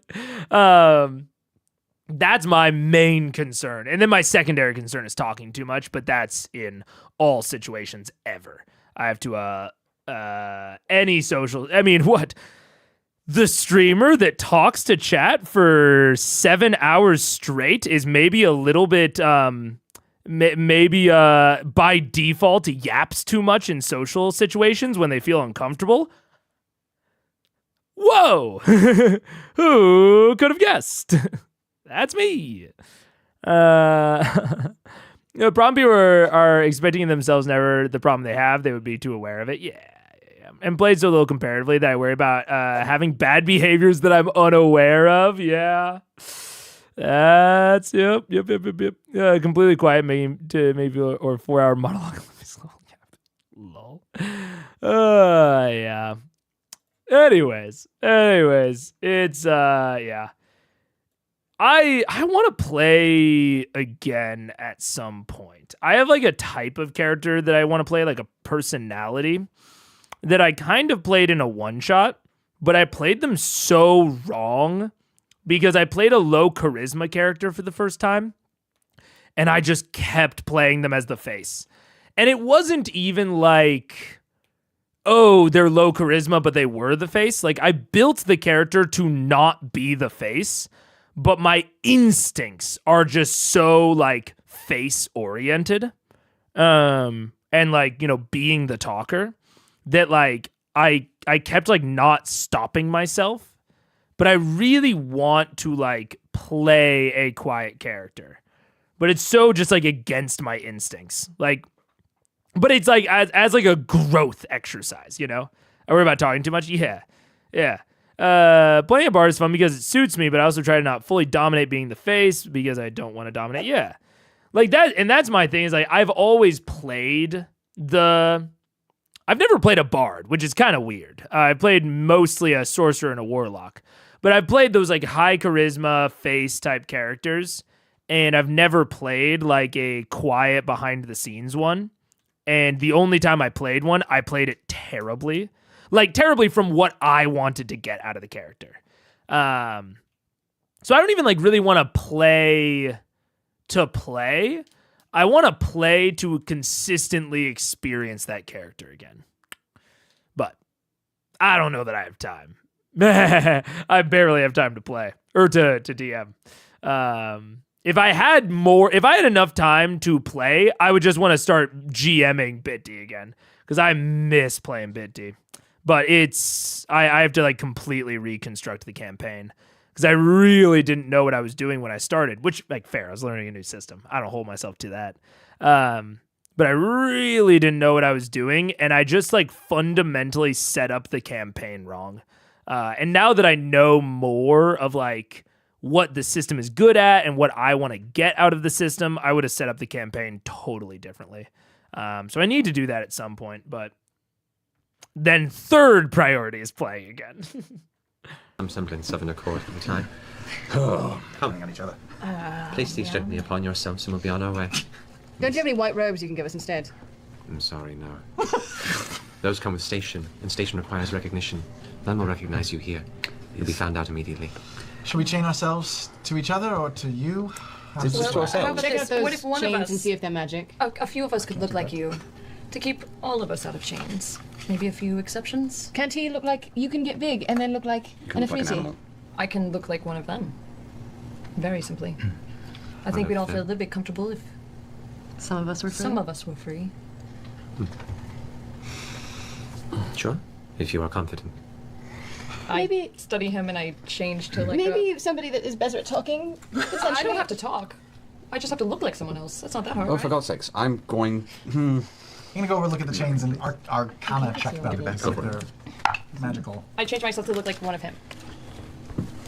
And I'm like, huh? No? Possible? Oh, no? 22? No, just 20. Just 20.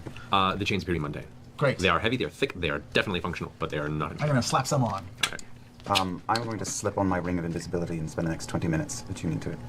Okay, so as usual, he looks to you impressive. Possible? I think you will get no concern for myself or any other genasi across your way, but Do all of you kind of talk like this? Do I also need to talk like this? I don't know what you mean.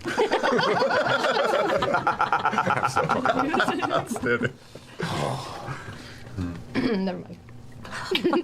So, I'll go put the chains on as well. I put the chains on. I want to just put them on, but I don't want to click them. I just want to hang them and make them look like they're attached, but I don't want to attach them.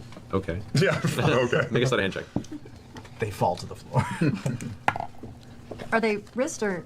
There's one for each wrist and then a neck iron. I'm familiar with these because I have a set in my room. Of course you do. Yeah, the idea is your hands are the chains attached to the neck iron about there, so you don't have a whole lot of arm movement, and then the neck iron has a chain from the back that is held. And actually, Uten begins to gather all the chains at the very back and runs them to a singular ring, which is held by him. Can I put on? If I put on my glove of storing, does that mean I have to take off one of the gauntlets? You would have to glove of storing. Yeah, you wouldn't be able to have both attuned because they're both. Can I wear one? No, sorry. Okay. I'm just for insanity's sake, before I slip them on, I'm going to take a little bit of gunpowder out of my pouch, and just sprinkle a little bit in the locks and have some on my hands. You know, blow your little hands off. Just oh, it's going to be awful. Learn from my mistakes. Not enough to blow a hand off, but yes. Enough that if I... handshake with the next time. Okay. And Vex, you manage to get them to click on it as soon as you feel confident. They go and kind of hang open. Oh, I must have not attached them quite right. Do you want me to do it for you? Oh no, that's okay. Please. As all the chains are attached, some time has passed. You've attuned to your ring. So, what have you gone attuned to? Oh, my boots have gone. Okay, so you have the ring on. Okay, good. And you've maintained your altered appearance. Uten takes all the chains and clinks them onto the one ring and kind of gives it a tug just to check, and you all kind of feel the tug behind. Very well. It seems we are prepared. Come. Now let us all go speak with Waska. Waska? He didn't chain me though, right? No, you're not. There's no invisible floating chain. Waska. No, he doesn't seem like he's intent on chaining all of you. He just chained those that couldn't pass. Wasco the Giant, I assume. Wasco the Giant, right? Wasco the Fat Giant. Okay. Is Vex chained? I am. Oh, I tweak her nose and give her a wet willy and then dart 6 feet back. Dick. Ha ha. Now come. Uten. Come. And he walks out the front door this time. And as you guys are led through the two front doors as they open, as Senokir pushes them, you see this wonderful thoroughfare in front with a giant fountain that just has this like molten rock, this lava fountain that pours out into this large open pit that just descends into darkness below. You see these giant black... Oh man, yeah.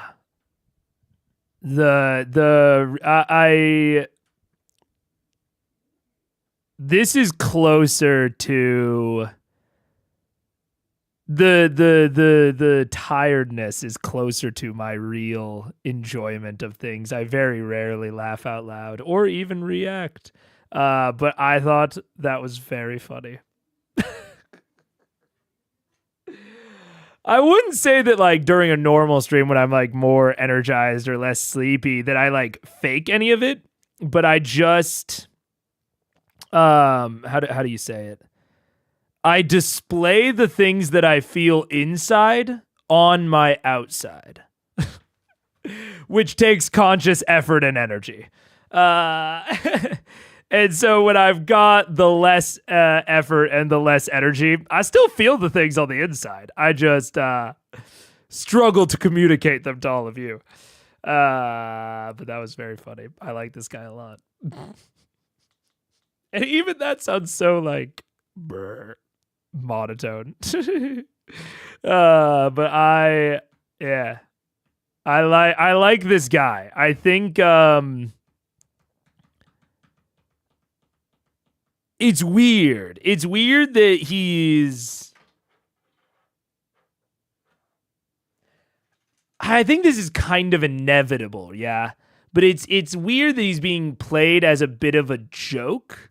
But that's also okay, I think. It's also okay. Because he is funny.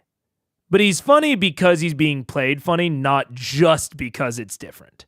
And I think I sometimes get a bit uncomfortable because I hate point and laugh humor. I hate it. I've always hated it. Even before I got I might say more progressive. I've always hated point and laugh humor. And so this sort of thing at first, I was worried was tending into that. But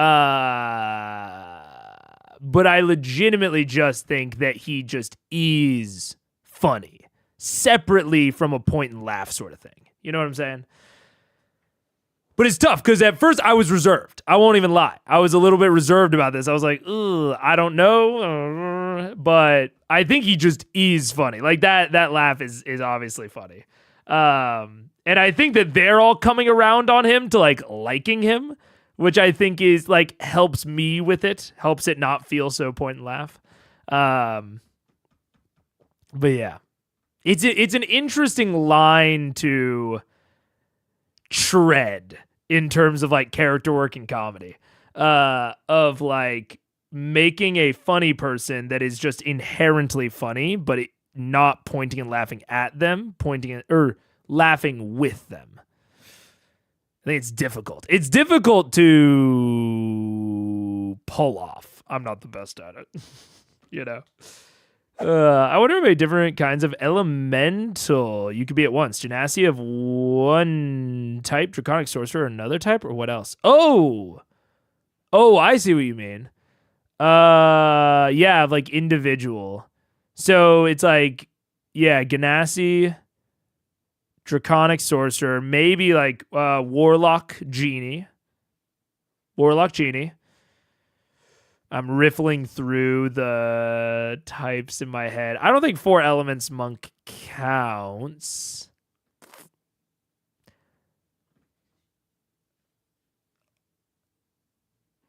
Debatably, evocation wizard / scribes wizard, like a specialized scribes wizard, but I think that's a bit of a stretch. I think it's probably 3. I think it's probably sorcerer, warlock, Genasi. I think that's it. Yeah, that's it. Black obelisk-like pillars that jut out in the center, and probably about 24 of entities from all walks of life walking through and having conversations and talking, many of which having their own chain slaves at their side. This appears to be one of many central, social, civil places within the city of Brest. And that's what we'll end today's session. No! Do the people that have the people on chains, are they wearing like the white robes and stuff? Or do they look pretty just our shitty? guys? Different outfits. It appears that at least it isn't like the white robes signify a person is free. Just for these two, it's a level of station. It seems in the way they described it. By my stats, in 1 more minute, I would have had to take off this shirt, revealing nothing underneath. Shit! Not even his bare chest, just nothing. Just like a pit. Lava just pouring in. We'll just grab Ashley, run into the fire plane. The armor will be right there for her visit, and then it'll be done on one shot. You're not filming next Thursday. I hope not. Okay. I mean, so even if it's not the driving motivation, it was at least on their minds, it seems, from what Liam just said right there. All right, that's the first day of that next Okay. episode, so they Let haven't me scheduled know yet. I will. if you're not scheduled. We'll try and Skype you. Okay. Because I was still lucky to continue this. Yeah, Okay, I'll have good. to Skype, but That's hopefully fine. it'll work. Just having you. Yeah, I'm glad to have you back, man. It's better when you're here. Well, okay. Yeah, it's really better when you're here. It's not good when you're not here. We In fact, hate don't all watch of when us she's when not we're not here. Yeah, essentially. I episode. I felt like maybe everybody watched, but I didn't feel like we were playing that long. So when you ended the game, I was like, no, what? No. That was 4 hours. It's been a while. I know. Well, guys, thank you so much for watching. I hope you had fun this video in this insanity. I love this character. I love him so much. He is my new favorite. The week after Halloween? The week after? That's how it worked out, guys. Never see Victor again. I have a new best friend. There you go. Weirdo. Guys, you're awesome. You're awesome. And that is like the difference between laughing at someone and laughing with someone, I think does kind of just come down to the vibes of like the fact that they like him really cuts everything else, like cuts in a good way, like cutting a drink, yeah.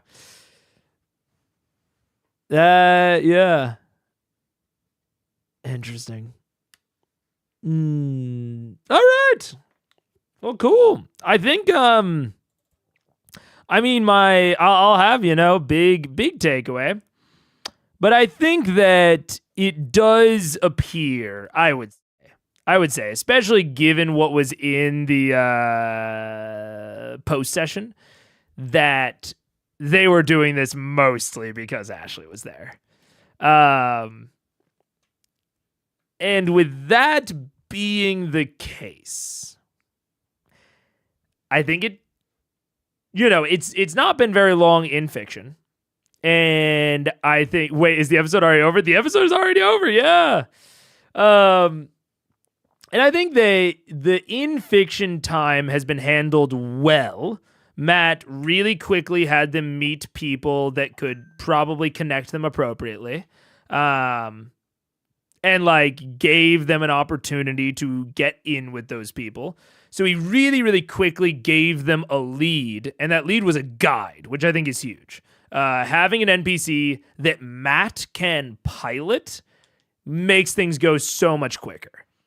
So I think that's really good in terms of their in-fiction time not being too long. In terms of the out-of-fiction time, I'm hoping it's a 2-session type of deal. I think it probably will be. Matt's, talking about Skyping her in for the next one. I doubt he's going to want to do that several weeks in a row. I think 2 sessions, totally chill. So it seems like he is handling the pacing well. I'm nervous about the Skyping, but I'm always nervous about the Skyping, and it's not something that they can really control. At the end of the day, they want Ashley to be there. They want their friend to play. I get it. I ain't going to begrudge them that. So, yeah. Like I said, I'll have a more complicated takeaway, but like overall, there's a bit of a stumbling block, I think, in the middle there, but broadly, it seems like Matt is handling this like, not emergency situation, but like, I think there's a decent shot that like, I don't know if what's his name? Not Sutan. Senokir. I don't know if Senokir is improv, if he had the character made up and just like, decided to throw them in here. I don't know if this was all totally planned. I could see it going any of the ways. But no matter how it went, I think he's handling it really well from like a pacing and a timeline standpoint. Giving them good exploration challenges, giving them good social challenges. I mean, not like a fucking blaze burner, fucking high octane of a session, but in terms of like just DMing proficiency, I think it was a lot of good shit was on display. Yeah. Context matters for a lot of things. The exact same words spoken by a different person in a different context can be anywhere from funny to neutral to offensive. Yeah, accurate. And I don't always know, I know this is well into the past, things 8 years ago, even people that I like and respect now can have things in their past that I'm a little bit like, ooh. So I'm always kind of on the lookout for it in Critical Role, but rarely happens, which is nice. Then I can say this mini arc is probably my least favorite arc in all of CR. Damn. I'm not getting that so far. I was a Vasselheim hater. But I think that I was compared to the Vasselheim arc, I like this intro more. But we'll have to see. We'll have to see what I think about it. I think this honestly, although to be honest, this does give me, conversely, I like this mini arc. Hey, different opinions. I will say that I'm holding my opinion, which I'm always holding my opinion, but I'm holding my opinion even more on this because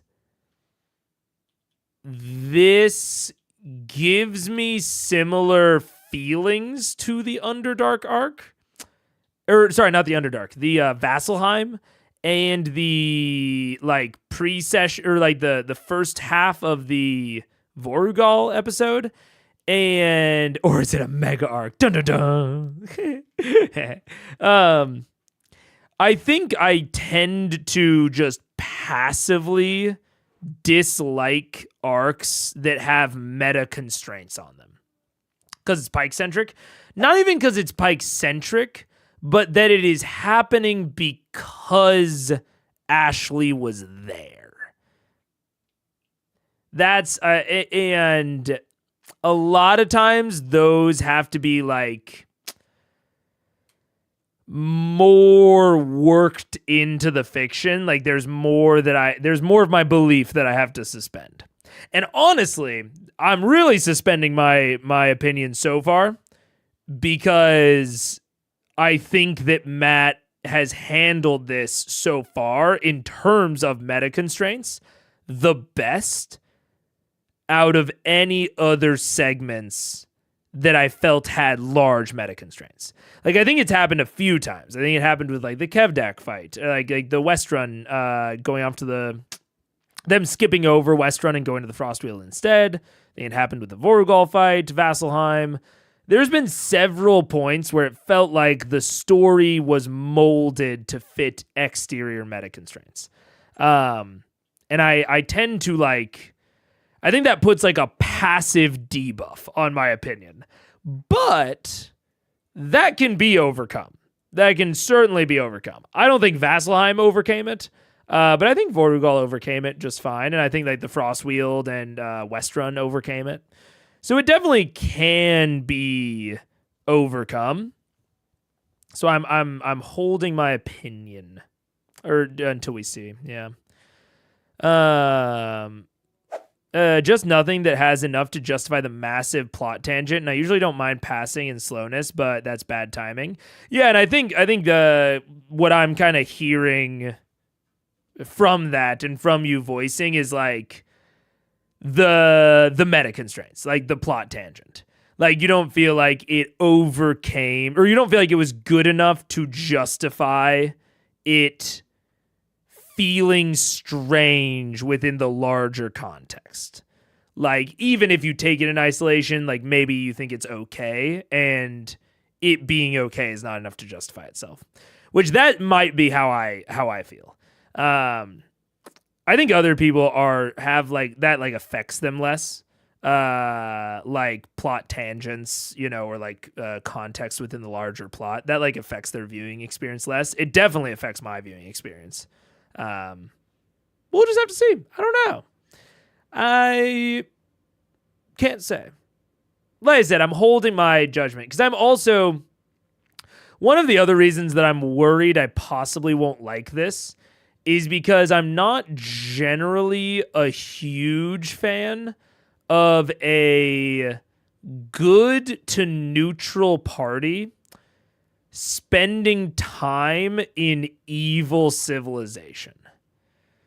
Like, them going and spending time, like them going in the context of a dungeon to a Mind Flayer colony is different from them going to a city with like governing structures and economy and lives and families and children.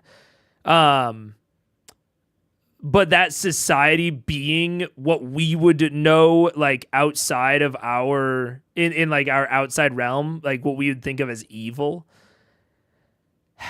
I find it very difficult to invest in player action there because when the entire society around them is evil, it really justifies them kind of doing whatever. Like the consequences start to get a lot lower. And I don't know if if anyone has caught on, but I am very concerned with action and consequence in TTRPGs and stories in general.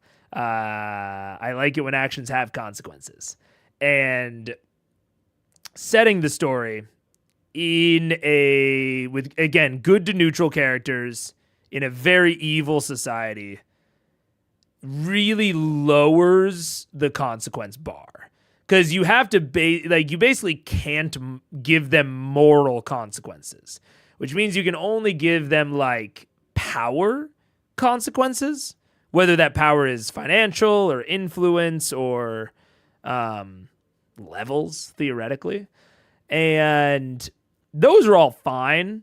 but I don't like having the moral consequences getting taken off the board, in my opinion, at least. So yeah, we'll see. I'm a little bit not that interested in the City of Brass as a setting, and I don't love the meta constraints, but I do think it has started strong. I will personally say, in my opinion, I think Matt has started strong. I think the pacing is good. I think the D&D of it all, the game of it all, has been solid, even though I, had my quibble in the middle. So I think the things that it is built around, I'm not a fan of, but we'll see about the actual content. We'll see. It might justify itself for me. Because at least Vasselheim has world building for Exandrian, but being on the fire plane, we don't even get that. This is tough, because part of my problem with Vasselheim is that the world building felt so disconnected. Like, I would say that the world building that we got in Vasselheim had a net negative during the Vasselheim arc. I think Matt cleaned up a lot of the world building later, like the second and third time that they visited Vasselheim. But the first time, I felt like the world building was actively fighting against it for me, because the meta constraints pushed the world building in a direction that didn't make sense to me. And still doesn't make sense to me. That's one of the reasons that Vasselheim is my least favorite. So at least with this, if the world building is a little bit weird, it's okay because it's isolated and separated. You know what I'm saying? So to me, that's kind of a neutral factor in this. Yeah. I like to play a heroic character most of the time, or neutral at worst, so existing too long in an evil society makes it not fun for me. Yeah. Yeah, I get that. I like the idea of a neutral or good party having to go to an evil civilization. To me, it feels like consequences are increased. There's no way an adventuring party can take an entire city. Well, yeah, that's kind of like... That's why the consequences are strange to me, because you're right. They can't take an entire city, which means that they just sort of have to be fine with it existing, which is a weird thing just cosmically, that like, oh man, a neutral or good party just like has to be cool with this evil society just like existing, because they can't really do anything about it. I feel like that is a level of a like detraction in agency, where it's like they can't actually solve anything here. And it kind of doesn't matter what they do here. That's my kind of problem with it. Is like, if they steal from someone here, like say that they're a goody two-shoes party, they can suddenly justify stealing from all these people because they're evil. They can justify murdering people here because they're evil. They can justify burning down an entire quarter of the city because it's an evil society. Whereas if they burn down a quarter of Amon because they're being reckless with their fireballs, that's like a moral mark on them. And like I can use that as a consequence for carelessness. But if I use that for a consequence for carelessness in the City of Brass, it kind of just doesn't matter. You know what I'm saying? That's like the core of my problem. Like I said, there are plenty of ways to still do it. I'm not saying like, don't go to the City of Brass, don't go to an evil society. I think there's plenty that you can do there. It's just that to me, it takes those, like when everyone around you is at best a collaborator in this evil society, it becomes tough. It becomes tough, or it becomes tougher, He has a story about everything being dark. Yeah. Just because you do evil shit to evil people does not mean you are not evil. Just, I'm looking at you, Frank Castle. You're still a villain, even if you only target criminals. Well, yeah, I mean, I would personally agree with you, but it's tough to work that in. Like, it's hard to... It's something that's hard to argue with. You know what I'm saying? Like, again, if they killed an Afridi here, I don't think that anyone in Amon is going to blame them, truly. But they killed the old woman that had surrendered or was asleep when outside of their castle in Amon, and the king brought them in and dressed them down for it because it was an evil thing to do, even though it started off as in self-defense. And in that situation, the players barely accepted that. They barely accepted that, which a thing, an action that was much more, I would say, unambiguously evil. And chat argued with me about it at the time. I would say that killing the sleeping woman was more unambiguously evil than anything they could do in the City of Brass. Period. I think any evil action that they took in the City of Brass, because of who it's being directed at, would be less evil than what they did to that woman. But I had people in chat arguing. The players did not seem to have any sort of acceptance. Orion straight up argued about it. Tiberius directly just rejected the idea that was evil. So I think that is what I'm getting at, is that it becomes so ambiguous that it is hard to make them accept it, even if you personally find it evil as the DM. You know, was she unconscious because she went down in the fight? No, she was asleep. She was asleep. So she was both running away and sleeping. Yes, she was actively retreating. So she ran away. They were actively preventing her from fleeing the combat. Then they put her to sleep. They could have gone over and non-lethaled her, but they chose to murder her instead. At that point, it's not self-defense anymore. And this is my point. This is exactly my point. You know what I'm saying? The fleeting thing is the evil part, then yeah. I mean, that's what I'm saying though. This is, yeah. And if you place these characters in a purely evil society where everything around them is evil, you are going to have this sort of conversation where you're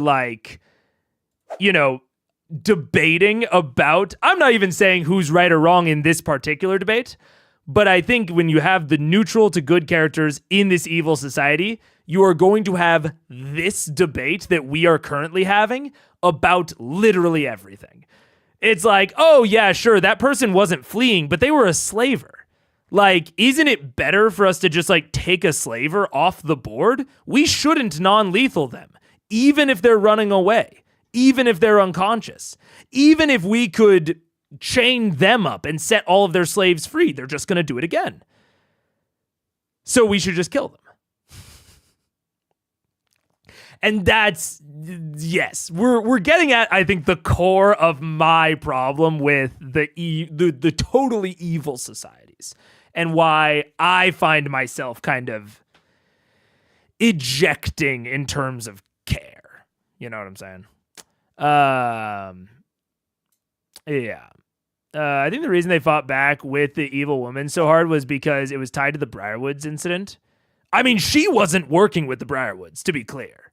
She was just, she was a mercenary that was hired to track down the guest PC. So, yeah. Yeah. You do not kill a surrendering or fleeing enemy. You either let them go or subdue them. Yeah. It's the Batman Joker debate. It's the Batman Joker debate. Yeah. Because, Gotham is often portrayed as a somewhat just like inherently corrupt society. But even Gotham still has good people in it. City of Brass, as far as it's been world built so far, kind of just doesn't. Yeah.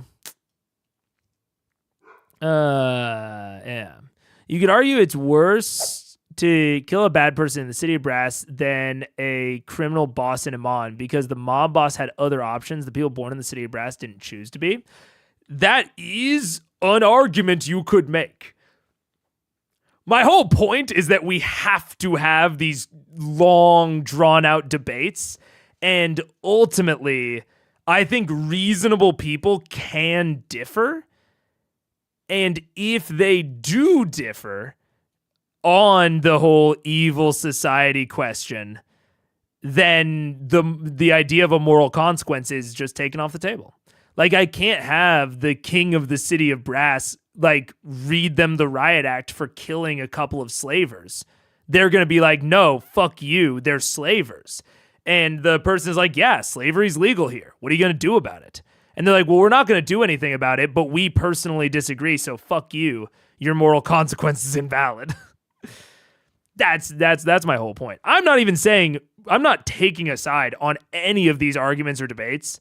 My point is that it becomes hard to deliver that to the player.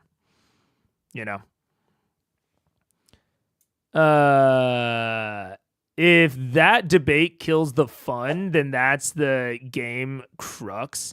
I don't even know if the debate kills the fun. I would... How do I say it? I think that when I deliver a consequence, I want to make sure it is a consequence. I want to make sure that it defines part of their character. So if I have an NPC read them the riot act, I want to force them to unambiguously define part of their character. Whatever that is.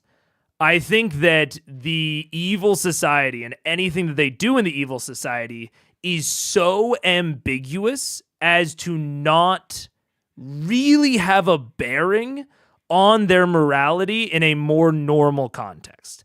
That's my big problem. Is no matter what Vox does here, I don't think we'll learn anything about their morality because it is such a different scenario than what they experience in Exandria.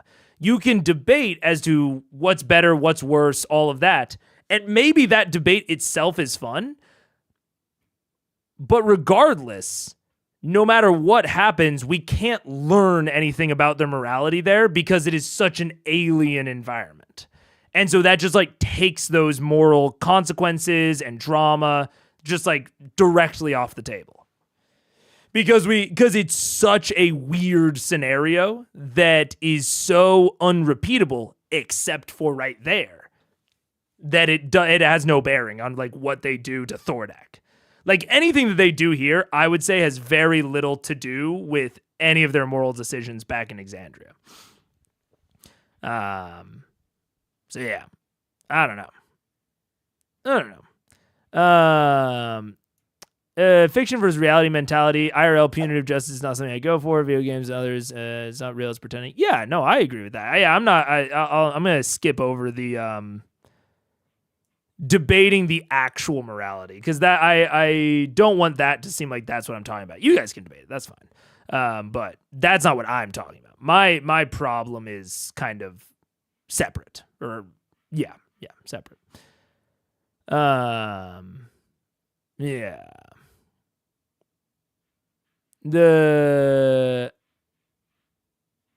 There's also an argument of scales. A part we can deal with small organizations. We can't deal with civilizations. Yeah. You can have an evil faction. There are plenty of evil factions, I'm sure, in Exandria and on the material plane and all that. It is a problem of scale. An evil society is different than an evil guild. My personal theory is that the clasp is evil. like straight up evil, an evil organization. But the players can absolutely deal with that. And so any amount of like letting the clasp exist if they find out that it's evil, that is now a moral impugnment because they could do something about it, you know?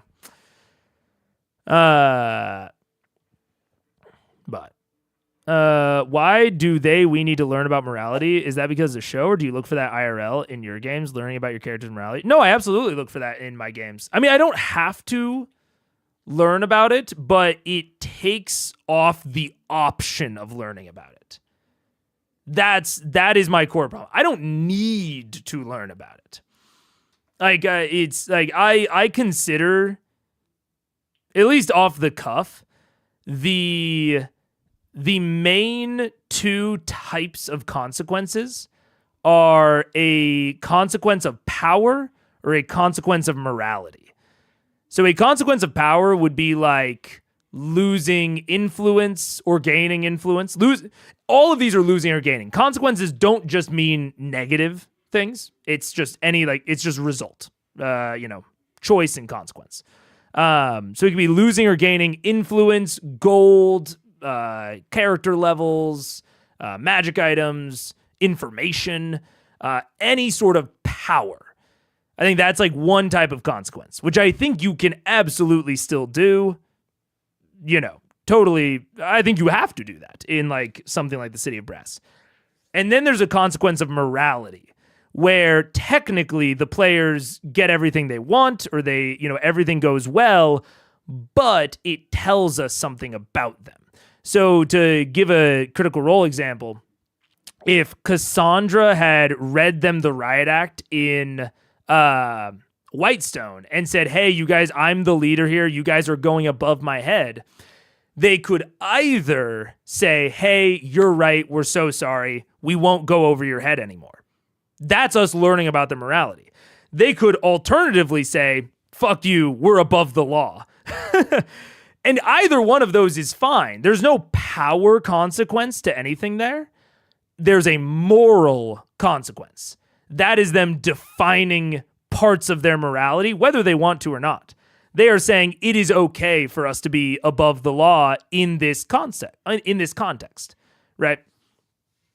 And that might have a bearing on them later.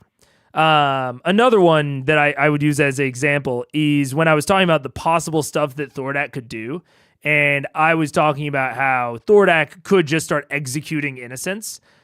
Every day that they let those innocents get executed and hope that Thordak will come to them says something about their morality. What does it say exactly? Who knows? It says something. It's not like clearly demarcated. I'm not forcing them to speak it out loud, but it does say something. If they are willing to let innocents die for a potential strategic advantage, that is them as a party partially defining their morality and us learning about it all together. And I think that is the sort of thing where I talk about like learning about their morality. And I think that placing them in a completely evil society like the City of Brass makes it to where we can't learn anything useful about their morality. We will exclusively learn things that are really only pertinent here. They are not pertinent anywhere else. And that I'm not a huge fan of. Because it means that if I want to have consequences, I kind of have to make them purely power consequences. It's not that I need them to be moral consequences, but I might want them to be a moral consequence, It's like there are just certain situations where like a power consequence just doesn't work. And so I would want to make it a moral consequence, but I don't think I really can in the City of Brass. So it's less of a need and more, I think it's taking the option off the table. On the other hand, having an unambiguously good society would also limit both the characters and the plot a lot. Yeah, precisely. Absolutely.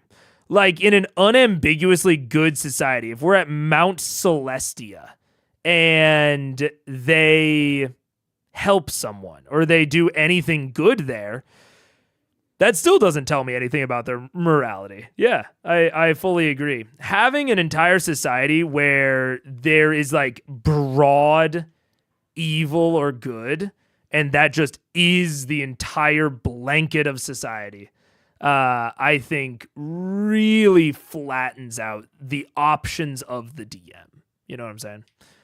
That is my opinion. Yeah.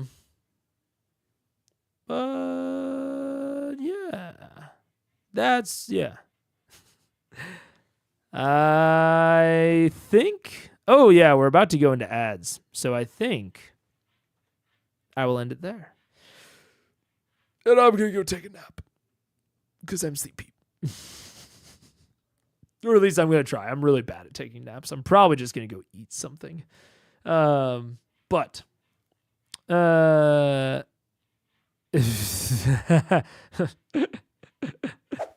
ain't even gonna dive into this. But I will see you all next time. Thank you so much for joining. We will be back on Wednesday with 75. And I will see you all then. Goodbye.